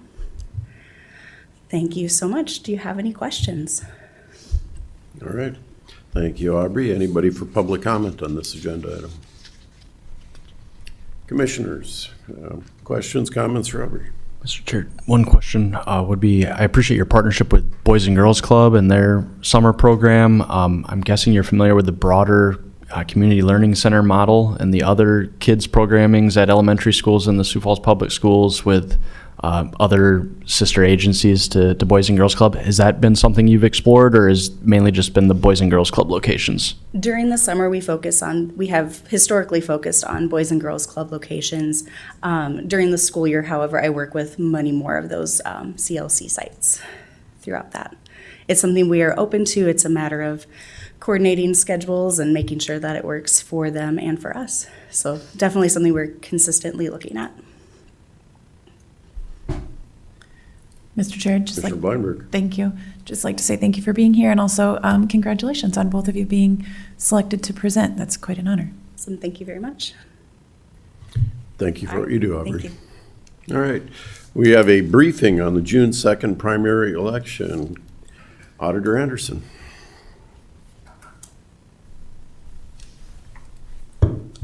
Good morning. Leah Anderson, Auditor's Office. First, so I have several items that I would like to just give you an update on and also give you an opportunity to ask me some questions if you need. First, I just wanted to tell Commissioner Karski that I appreciate that you take the time to remind people about campaigning at the beginning of the meeting. We had a couple instances this past week, both downstairs and up here, where campaigning was taking place. And it might be a good idea in the future. I know today is the last meeting before this election, but in future meetings, maybe to make that announcement also before public comment, just to remind people, or if someone comes in late. So some updates that I'd like to share. We did election worker training this past week. I conducted 7 training sessions. We tried to bring that down from 12 in 2024 because my voice can only hold out for so long. And so 7 sessions worked, and we just filled the room to capacity so that we could make that happen. Today, also last week, we did our first mock election on May 19th. That went well, but we did have one tabulator where the screen was out, and so that was repaired on Saturday, the 23rd. A representative from ES&S came and got that machine up and running for us. And we have testing today. So today we're doing our mock election, the second one, and also the testing for our public test beginning at 1:30. So I will try to keep my time brief so that we can get out of here and get the machines moved into this room. Anyway, yeah, we expect all 4 tabulators to be running optimally. And then for absentee voting, so currently we have approximately 2,800 ballots that have been voted. That was as of Friday. We did also notice on Friday that absentee voting has picked up. So we had our record day on Friday, which was 280, I believe, that voted. And prior to that, it was in the hundreds. So we are seeing an increase in our voting up here. And we plan to have the absentee board convene on Monday per the new law that was passed in the 26th session. It's not that we have a mass volume of ballots like we did in 24, which was 30,000 absentee ballots. However, with that law, we felt it was best to go ahead and get into that practice so that we can start processing those absentee ballots, which means that we would just have the absentee board convene. They would review the ballot envelopes, mark the people off that have voted, and get those prepared for tabulation on the following day, on Tuesday, Election Day. And know that I properly have notified the county party chairs, because we have to do that 10 days prior to the election. So that was done on Friday. Any questions so far? Well, never mind. We'll just keep moving, and then if you have questions, we'll go at the end. But Wall Lake Township Hall, so I know that's come up in discussion about whether or not people can use that location. For voting. I've been in constant communication with Jacob in the highway department. He's been consulting with the construction team there, and they do still plan to have that road gravelled. The section from Highway 42 heading north, so entering from the south, heading north, that section will be gravelled actually this week, and that location will be accessible. And he is also planning to run the digital signs starting later tonight to let people know that that will be open and accessible for voting. We do have a backup plan in the case of an emergency, but we haven't had to implement that plan. Also, I did mail out letters to every registered voter in that precinct to let them know of our plan. And also, we plan to run a notice in the Minnehaha Messenger this week that will run on Friday. Okay, the other item I would like to address, because it's been very talked about recently, is the information regarding the federal ballots.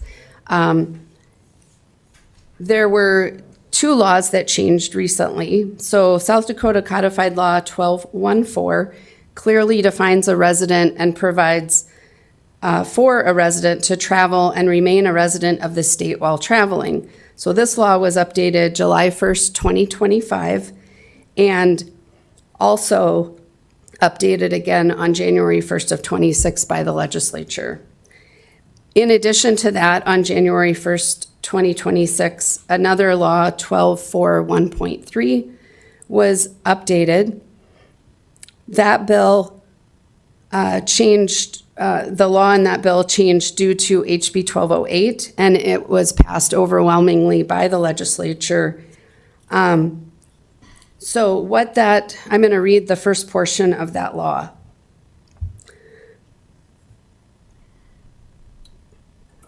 It says, a county auditor must designate an individual as a federal voter if, at the time the individual applies to register as a voter or to vote by absentee ballot, the individual provides only the address of a commercial mail receiving agency, mail forwarding service, or other post office box as the address where the individual is a resident, without providing a description of the location of the individual's habitation.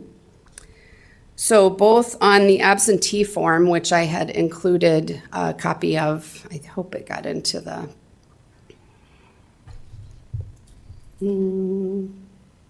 okay, that's the absentee ballot request form, but also on the in-person absentee envelope, which serves as a combination of that form and the envelope that the person votes their ballot in. It also states that same information on this envelope, which this is all set forth by administrative rule.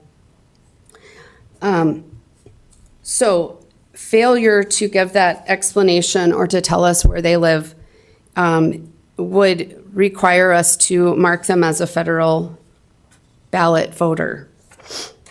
I am confident in my office that we are doing this properly, and we are also following the same procedure that other auditors are following across the state. Some additional dates that I would like to note would be coming up here. June 8th at 9 is going to be our canvass. June 15th is our post-election audit. June 23rd is the City of Sioux Falls runoff date, which likely will happen. Their candidates need a vote of 50% plus 1. The absentee for that election would begin 7 days prior, which is June 16th. And then another date that is possibly going to happen would be July 28th would be the governor runoff. And that is if one of our governor candidates do not get 35% of the vote. That's all I have for you. All right, public comment on this agenda item. Commissioners, turn it over to you for questions for the auditor. I guess I have a quick one. Leah, you mentioned you lost a screen on one of your machines, tabulators, and it took, what, 5 days for ES&S to provide support for it. What if that happens during an election? Is ES&S on call? What's your procedure at that point? Well, part of the prevention of that is that we do a lot of testing ahead of time, so we hope that that doesn't happen. ES&S, I had requested them to be here and be present for our election, just as I always do. We received a letter from them stating that they couldn't provide support. If that does occur and we can't use a machine, if we're down a machine, then we have to rely on the other 3 machines. For this election, we currently are experiencing lower than expected turnout through absentee. And I would imagine that if that were to happen, we would still be able to function well and get the ballots tabulated. That's another benefit with being able to get those absentee ballots done sooner this year, so that we can have all 3 of those other machines running. We usually have 3 running election day ballots and 1 running absentee during the night. We can switch that absentee machine over to election day ballots once we're done running those absentee ballots. Okay. So absentee versus what we have going on right now, where you have in-person voting early, is there a difference between the two? Well, technically, in-person voting is absentee voting. It's not early voting. Our state doesn't permit early voting. That's different. Our state only has in-person absentee voting. Okay. So all of the absentee ballots are considered the same. Okay. And compare the numbers from now to 2024. What are you seeing the difference? What are they? To 24 general or yes. primary? Or primary, 24 primary, yeah. Well, I don't have an exact comparison. I would say in comparison to the 24 primary, we are pretty much aligned. We're right about the same volume. Compared to the 24 general, we are under. That was the election where we had about 30,000 absentee ballots at the end. So as primaries go, it's the same. And you had mentioned so far turnout's been less than anticipated, I think was your word. Yeah, I thought with combining the elections that we would have a greater volume of turnout. That was the goal of this HB 1130 to combine elections, was to encourage higher turnout. And with so many items on the city school ballot, I did expect a bit higher turnout by now for absentee, but and it could pick up in this last week, and we could see greater turnout on election day too. Okay, thank you. Commissioners? Commissioner Kipley? Yeah, thank you, Mr. Chair. Just a brief comment and then a series of questions on this 12.4-1.3, as we've heard about some people discovering that they are now federal-only voters. My comment is just that this seems to be something that should be narrowly tailored and narrowly interpreted to solve for this issue, and the statutory structure would seem to reflect this as a new residency requirement, and rather than being narrowly tailored, this is vastly over-inclusive in my opinion. We've got examples, voters who've been South Dakota residents their whole life and then they took a job overseas, or they're frequently moving stateside and overseas with the military. They're a retiree, decide to live out of an RV. So they're just moving around, but the retroactive application of the statute means all these scenarios could result in someone that's registered to vote here, has been for decades, and then they voted absentee by one of these mechanisms for multiple cycles, and now they're just discovering through no action taken by them that they're giving up their South Dakota residency status, and that they've taken no affirmative action to do so. So I think we'll agree to disagree probably that additional residency requirements like this should be applied prospectively. My questions center on the text of the statute, and I kind of want to acknowledge that your hands are mostly tied here when we read the text of this statute, setting aside constitutional issues and other statutory structure issues that maybe intended this to be prospective. But the textual interpretation, it's basically a conditional action, am I right? That if a condition occurs, the auditor must designate them as a federal-only voter. There's not discretion. So if an individual applies to vote, I'm just reading the first clause there, applies to register or applies to vote by absentee ballot, you have to declare them a federal only. There's not discretion in this as to those, if either or both of those conditions are met, you declare them federal only. Is that correct? That would be correct. Just to give some clarity, if a person is traveling, if they've been a lifelong resident and they're traveling or they've gone overseas, the way the federal law states for an overseas voter is they should be using the last address in which they lived. So if they lived in South Dakota, we have this happen quite often. A person has lived here all their life, they've gone overseas, they have registered to vote or did register to vote, they would be advised through federal statute or federal law and also ours to use the address in which they last resided before they left. So that address can be listed as their residential address, and then their mailing address could be any address that they receive their mail at. So if a person, we've had people that have lived here, even that are traveling within the US, that have sold their home and are using an RV, it's very easy for us to look back and see that history of their address to see that, yes, they were a resident of, let's say, Del Rapids, and they decided to travel. They can retain that as their residential address or explain that on the absentee request form or the voter registration form. And we can take that into consideration to not make them a federal voter. So we do have the ability, once we get that information from that voter, to verify that information through our records and see that, yes, they were previously registered at a Del Rapids address or wherever, and then they started traveling and maybe they are using a CMRA address. That is certainly acceptable. And just to follow up, Mr. Chair, I don't know that that's consistent with what we're hearing from constituents as far as the level of work with me here, here's my last address, and there's some reconciliation of that. But just to clarify, on this statute, are we designated anyone as a federal voter outside of one of those conditions? So unless and until they try to register to vote or request an absentee ballot, are we notifying people you are now a federal only ballot person? We are not changing anyone unless they register to vote after January 1st or request an absentee ballot. So that's what triggers that change.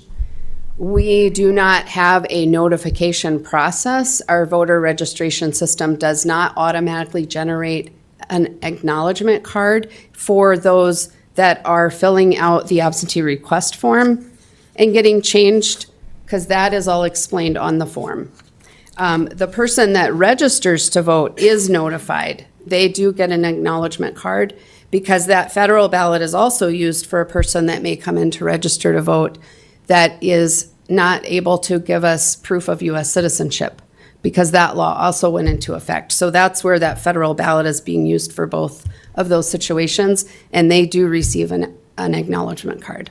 And just a couple other follow-ups, Mr. Chair. The last clause there seems to be a rather large exception that just kind of bundles without providing a description of the location of the individual's habitation. So what do you do with someone that writes in a description of their habitation as an RV or a military base or an embassy or just something like under a bridge? Like, doesn't that fulfill the statute? They've made a description of the location of their habitation. And if we're thinking that your hands are tied and you don't have much discretion, if they provide any description, is that sufficient? Not just any description would be sufficient. They do need to provide a description. I'll clarify this with a little more codified law here. On both of those forms, it says failure to do so, meaning failure to provide a description of their habitation, they have to state where they live. They can't, I mean, if they just put RV, they could be living in Arizona in their RV. I don't know where in their RV they're living. They would need to describe to us where in the state of South Dakota they are living. If they can provide that description to us of where in the state of South Dakota they are living, we can take that into consideration. If they are overseas, like I said earlier, they would need to state to us where they lived in South Dakota before leaving the US. Okay, that's helpful, and I guess I just feel like this is a pretty poorly written statute and a poor effort at addressing what is a governmental interest in having residents vote. Yeah, and I guess I'm just hearing kind of mixed messages of we have to do it this way and I have no discretion, but then also we're applying some common sense and this sounds reasonable, but then you hear from people and it doesn't sound like we're applying common sense and fairness and due process. Last question on this item is just what happens if a person shows up to vote on election day? So they never re-registered and they never request an absentee ballot. They just show up to vote. Do they get the federal only or do they get the full ballot? They get a regular ballot. Okay, thank you. Mm-hmm. Other questions? Commissioner Bleinberg. Thank you, Mr. Chair. Thank you, Leah. I was just curious, for anybody who's a registered voter who wishes to vote absentee in person yet, what details do they need to know? Really just that we are open here Monday through Friday, 8 to 5 is when they can vote up until June 1st. So up until the day before the election, they can come on our third floor and vote in person. And we have a team of people waiting to serve them. Thank you. Mm-hmm. Mr. Chair, just two other quick questions on just general election topics. A couple things looking back to lessons learned from 2 years ago. The 2024 count process 2 years ago took about mid-afternoon on the Wednesday after the election day, and that was with relatively low voter turnout. If we get a higher voter turnout this year, or just how do you anticipate this and how are you lined up? Do you have a goal of when you think Minnehaha County will have its results? Yeah, just to correct that a little bit, the election where we weren't done until the next day, that was the general election, 24. We had a very high turnout of absentee ballots. We had 30,000 absentee ballots to process. We had over almost 800 UOCAVA ballots that had to be recreated during that process, meaning we take the ballot that they mark and the resolution board has to recreate that ballot onto a optical scan ballot. There were not favorable procedures in place at that time to make that happen quickly. I know Pennington County didn't finish until the next morning at 6. Lincoln was the next morning at about 4. We are sizably larger than those two counties. We had about 98,000 people voting, so it was much higher turnout. For that election, we were limited. We had procedures in place that slowed down that absentee processing. That's why I fought for different legislation this last year and spearheaded that topic so that we could have better procedures in place. And that's why we're beginning on Monday instead of Tuesday to start that process and go through those ballots and get ready for Tuesday. I would expect that we will be done with our absentee ballots prior to the close of the polls, but we have to keep one tabulator open for absentee ballots up until 7 p.m. And then we can start running our election day ballots. I would expect that we will be done at a very reasonable time of night on election day. Okay, thank you. My last question, Mr. Chair, is just you mentioned some training for staff and election workers and whatnot.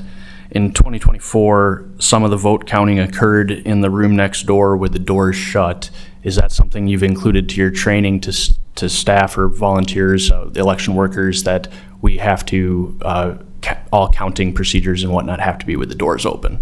Yes, we've included that both for our election workers at the precincts, because they also fall under rules of being open to the public for their closing process, so they also can't lock their doors. That was my mistake, and I owned it, and I will make sure that those doors, we have actually, there's new stoppers on the doors to prevent them from shutting since they automatically lock. we will make sure that everyone is aware of that. One last question from me. IT support, what have you worked out? I have talked with IT on multiple occasions. I've had Tom involved. I've consulted with Eric as well. IT has been helping my election coordinator learn how to use the EMS laptop. They are not planning to support our election. They won't be here. And since I also do not have support from from ES&S, I'm considering hiring an individual that would be well-versed in IT issues to be on hand in case we need someone. That's all I can tell you. You know, I talked to Monty last week from IT, and I thought he said he was going to have available for you an IT individual. So I'm going to have to get clarity on that, because I understood that the IT would have at least consultative support present for you. So I'm going to have to look for a little bit more clarity on that. And that would be great. He hasn't shared that with me yet, so maybe we need to talk further. I know that they've been supportive in teaching us how to take care of the EMS laptop and how that uploading is going to work. And that's, again, another thing that we're going to be doing today during our testing. Yep. So I would imagine that we can hopefully have that support that we need. I will make sure we have that communication. Thank you, Leah. Yep. All right, we'll move on to our next agenda item. First reading and authorize the auditor to publish notice of public hearing on June 16, 2026 for zoning text amendment 2608 to amend the 2001 revised joint zoning ordinance for Minnehaha County and the city of Del Rapids to update Article 23 building permits. Mason. Good morning, Commissioners. Again, Mason Steffen from the County Planning Office back in front of you for zoning text amendment 2608. So this is very similar to the item that was approved earlier in the meeting. So this would be for the joint zoning ordinance with the city of Del Rapids. This is just a first reading today because this item was delayed due to a lack of quorum at the April Planning Commission meeting with the city of Del Rapids. So it's very similar in terms of what is being amended. So Article 23 currently is titled Building Permits and sets the regulations for building permits and zoning permits within the joint jurisdiction with Del Rapids. And there are several parts of this that are inconsistent with the International Building Code that's adopted by the county, and there are several other format changes that staff is requesting. So this item was heard at the May 18th Planning Commission meeting after being delayed, and the Planning Commissions did jointly recommend approval unanimously.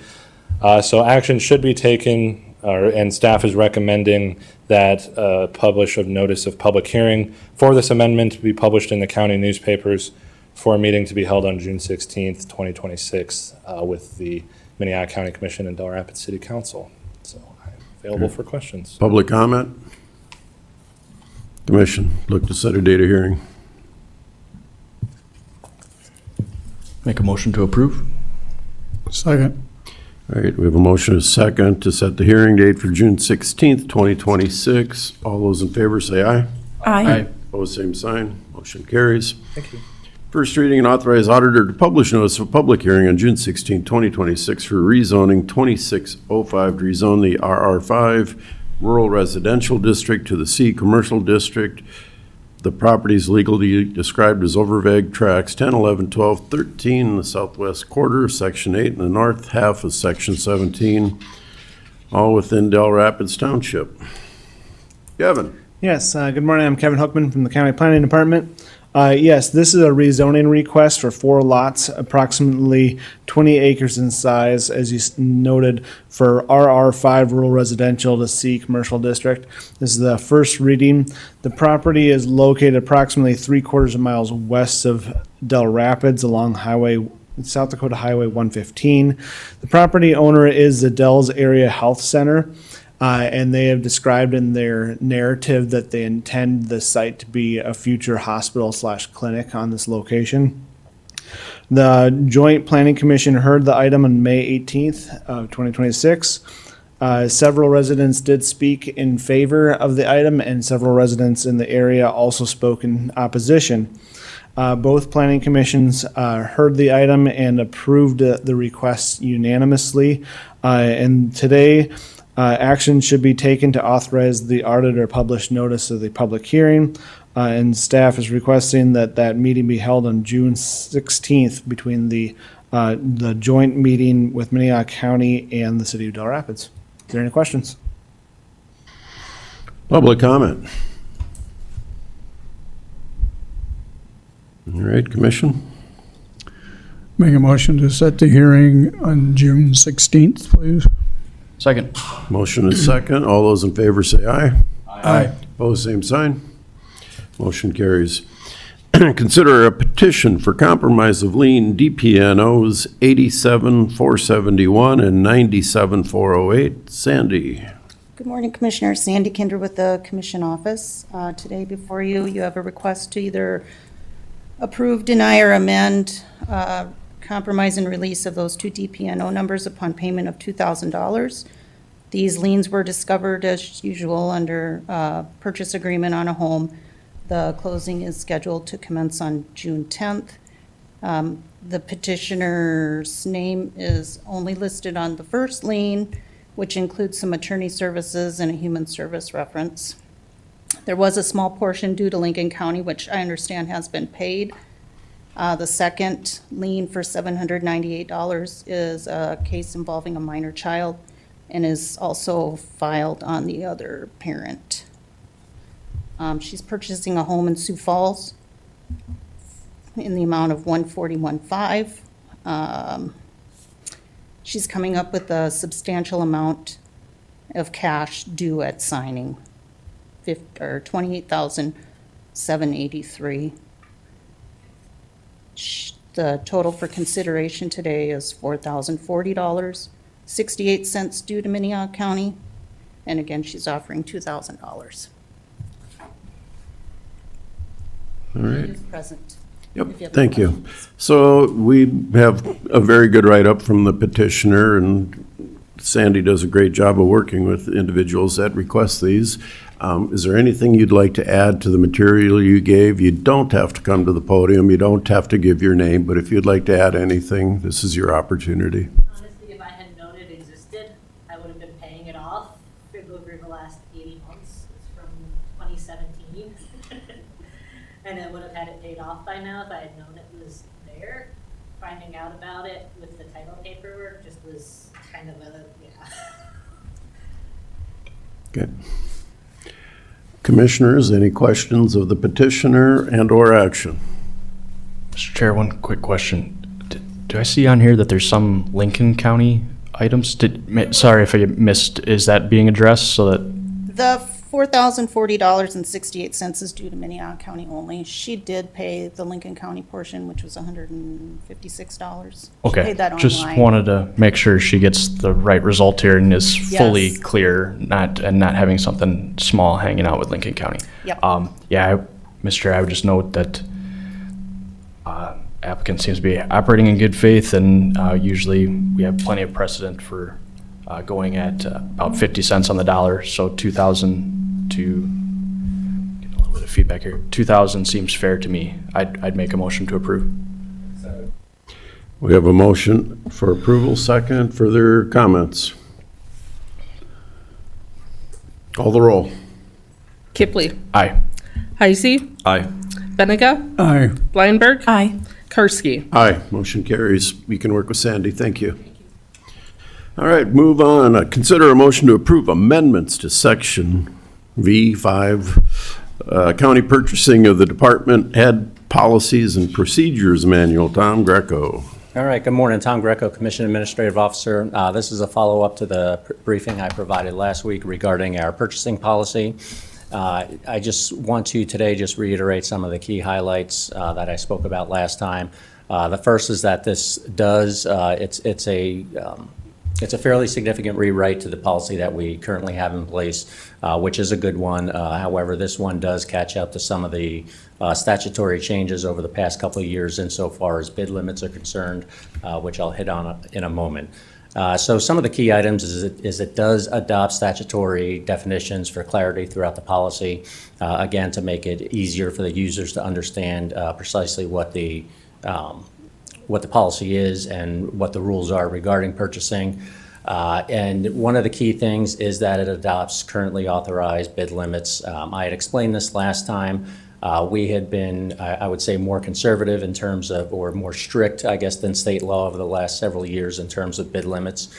This would bring our bid limits in line with what statute says, which is $50,000 for supplies and services and $100,000 for public improvements. We also clarify requirements, procedures, and authority for making purchases generally, and by that I mean providing clear procedures for department heads in terms of when they need to request quotes, which is generally anything above $4,000, and steps to take if they don't receive quotes. We also clarify procedures for bidding and requests for proposals.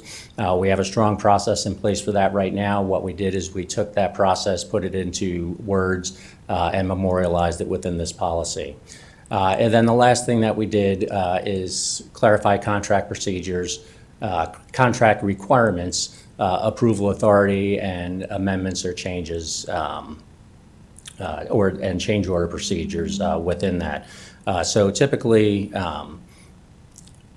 what we've seen in the past, certainly we have a strong purchasing policy right now. I think what this does is it clarifies a lot of provisions and it makes it a little more user-friendly for department heads, but still provides for a high level of oversight and accountability in terms of department heads, what they're purchasing, and certainly by the commission, because it does provide safeguards in there to ensure that we're being good stewards of taxpayer dollars. So with that, I would entertain any questions. Thank you, Tom. Public comment on this agenda item. All right, Commission. Questions or action? I could ask a question, Mr. Chair. Thank you, Tom. You work closely with our department heads. What kind of feedback have you gotten from them? Is there any information that you'd like to share? Is it beneficial for them? I think it would be beneficial, particularly with the bid limits. We developed this in coordination with several department heads, or what I would call heavy users, high purchasers within some of the departments, and did a final review about a month ago for this final piece. And I think it'll be beneficial. I can say I haven't heard negative feedback, and I think there's folks that are looking forward to some of the clarity that it provides. I know it was a long process. Thank you for your work on it. Echo your comments, Commissioner. It has been a long process. This has been in the works for quite some time, and just from a legal perspective and buy-in or departments. So I think it's a good end product for us to vote on. Look for a motion. Comments? I would make that motion to approve. Second? Motion is second. Call the roll. Benega. Aye. Blindberg. Aye. Heisey. Aye. Kipley. Aye. Karski. Aye, motion carries. We are now at the opportunity for public comment. Public comment on any non-agenda item. Please, if you're going to speak, sign in. As a reminder, public comment is limited to 5 minutes for an individual and no more than 30 minutes. And as a reminder, absentee voting is going on in the room right next door, so please be mindful of the fact that there are state laws prohibiting the disruption of voters and election workers and prohibiting campaigning for or against any person or issue in or near polling places. Copy of the statute can be found around the building, including the bulletin board outside of these chambers. Aye. Good morning. My name is Jean White, a Minnehaha County resident. I'm also an employee of the auditor's office, but today I'm here as a private citizen. I am going to mention Leah's name, but I'm not campaigning. I just have something to talk about, given the recent activity surrounding what has taken place with her. You may not agree with her.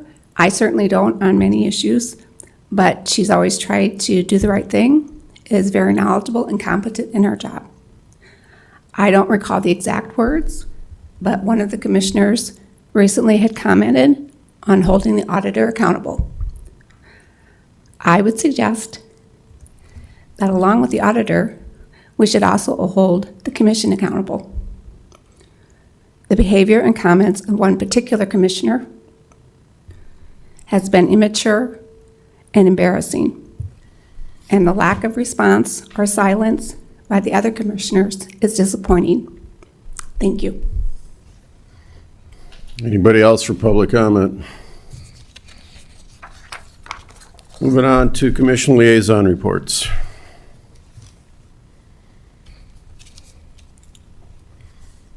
All right, non-action commission discussion. I personally have invited the sheriff to be present for a non-action commission discussion, just because I've been made aware of maybe what's happening with state parole and probation offenders, and what's happening to our jail numbers with our UC3, et cetera. So I thought it was appropriate that the public and the commission as a body be aware, so I asked him to be present for non-action commission discussion. Good morning, Commissioners. Mike Milstead, Minnehaha County Sheriff. I have with me Chief Deputy Jeff Gromer. As you know, Commissioner Karski, I made both you and my liaison commissioner aware late last week that we were in discussions with the governor's office and Department of Corrections on the skyrocketing number of parole only holds that are in our jail. It's impacting the two largest jails in the state significantly. We were running an average of about 8 parole holds in the Minnehaha County Jail. As you know, sometime recently, violent crimes committed by parole offenders made a lot of news, made a lot of headlines. There was a parole violator that attempted to murder a Sioux Falls police officer by shooting him multiple times. I think that brought things to a head. We've been talking about this for a couple of years, the fact that we felt that parole violators were not having consequences to violating parole. So I can't tell you the exact timing of it, but obviously the Department of Corrections has changed policy, the governor's office has changed policy, and that is they're starting to hold parole offenders more accountable for violating their parole. As you'll recall, someone on parole is deemed to be in the custody of the Department of Corrections until their last day of parole. So they're still in DOC's custody. And today we have 160 of our inmates that have parole officers, meaning they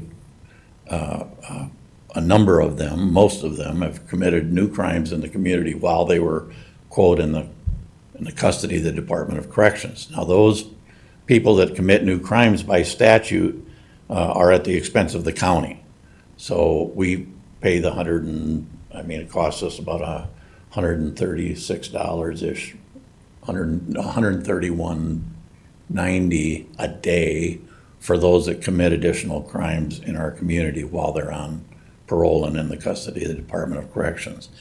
That being said, that average number of 8 that we had been maintaining on parole holds, they pay $95 a day. That's set by statute as well. So we lose about $35, $36 a day for every one that we hold. That's the additional cost to the county.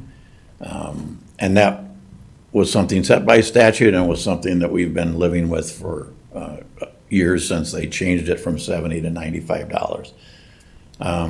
The problem occurs that today we have 50 parole-only holds.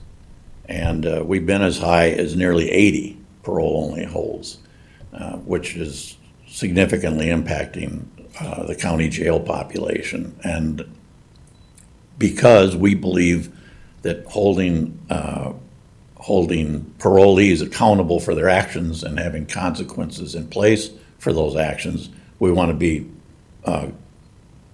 reasonable partners in this. In the discussions with the governor's office just last week, we've had multiple discussions, both Sheriff Mueller and I, Sheriff Mueller in Pennington County and I, with the Department of Corrections and with the governor's office. We've expressed the need to have this addressed. The problem is there's somewhat of a bottleneck. When people are picked up on a parole-only hold and they could be returned to the state prison has processes in place, and the Department of Corrections has processes in place to require an initial hearing, a classification of the offender, which sometimes takes a significant period of time in DOC, and as such, they're bottlenecked in our jails. That caused us last week, after discussions with both of you commissioners, to open up prematurely I would call an emergency basis, UC3, which is the next floor of the jail that was set up for eventual expansion based on Minnehaha County needs. We're expanding into that area right now because of DOC needs. So in those discussions with the governor's office, they are seeking to contract with us for a number of beds over and above what we typically house. And so they've sent us a draft contract. The chief deputy has looked it over. We've looked it over. The warden. It's at the state's attorney's office right now being reviewed. It's very early. We expect, obviously you're not meeting for 2 weeks. We hope to be able to bring something to you within 2 weeks if we come up with something that looks like it would be appropriate. By moving into UC3 on an emergency basis, keep in mind, that was in the budget for this year, starting in July. However, it involves hiring, staffing, training.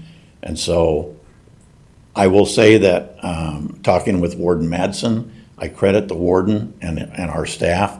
That emergency move went very smoothly. It gained us 66 additional beds in our facility. So we were able to absorb that additional increase, the number that, like I said, that we have 50 right now on parole-only holds. If it's going to be longer term, we're going to need some kind of a contract, I think, because we can't continue to house people at $95 a day, losing money, when we have plenty of other needs with our United States Marshal Service that pay the full rate so that the county isn't going backwards in our revenue based on the jails. And those beds are needed by the Marshal Service very badly indeed.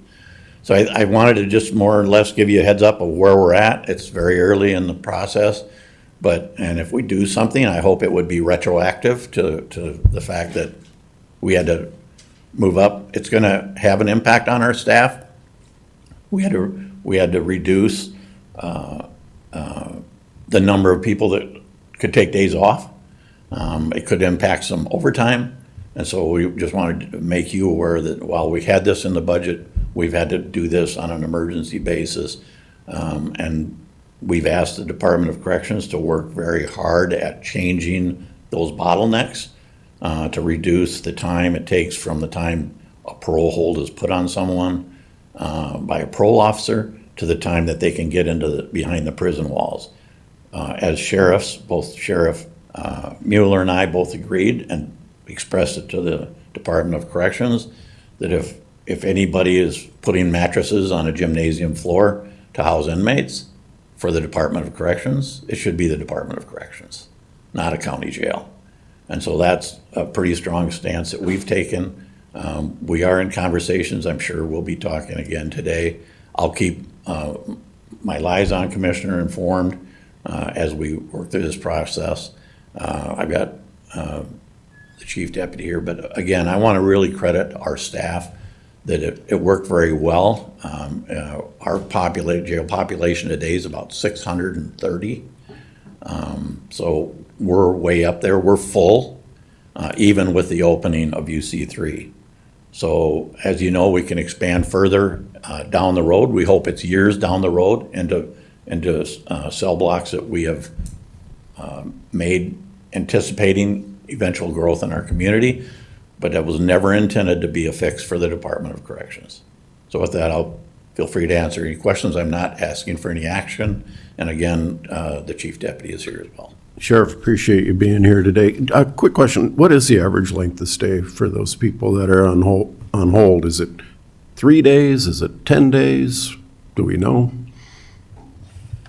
It's going to vary really, really dramatically between whether or not they're charged with a new crime or whether it's just a parole hold. If it's just a parole hold, it's usually a matter of a couple of days, but they're cycling through so frequently that what we're seeing is that 50-ish range is staying fairly consistent. Now, we'll have to watch this week to see whether that climbs again or kind of where those numbers fall out. Okay. I guess a couple of things. Comment to your staff and the warden and everybody being flexible. Thank them for what they do, and not easy. I guess in an odd manner, I'd like to also congratulate the Department of Corrections and maybe the governor's office on responding to the outcry of the issues that we've had with parole and probation violators and the increase in crimes that have been going on, that they have done something, I guess. Now, you mentioned the words hold accountable. And now we got to hold somebody accountable because, you got 50 people at $40 a day, $2,000 a day times, the numbers are getting big. We're talking hundreds of thousands of dollars that the taxpayers of Minnehaha County are funding for government-run, or what should be a state bill. So I think our local taxpayers should be holding our legislators accountable when they vote and asking them questions. What are you doing to fully fund what the county needs so that property taxes aren't impacted by what is happening in the jail because of the responsibilities of state government? And I don't think I missed anything there, but and I think keep in mind that there are quite a number of these that that the Department of Corrections are now moving. They're not releasing them from our jail, they're moving them to prison. So we've had a lot of transports from jail to both the women's prison and the state penitentiary. So they're looking seriously now at when somebody who is let out of prison early on their sentence and put on parole, expected to behave and follow the laws and not break the laws and not get back into using meth and driving around and creating violent crime, they're taking it more seriously. So we're seeing people moved up to prison. Now, those moved into the prison aren't going to be there for a couple days. They're going to be serving a sentence in the prison, part of their initial sentence.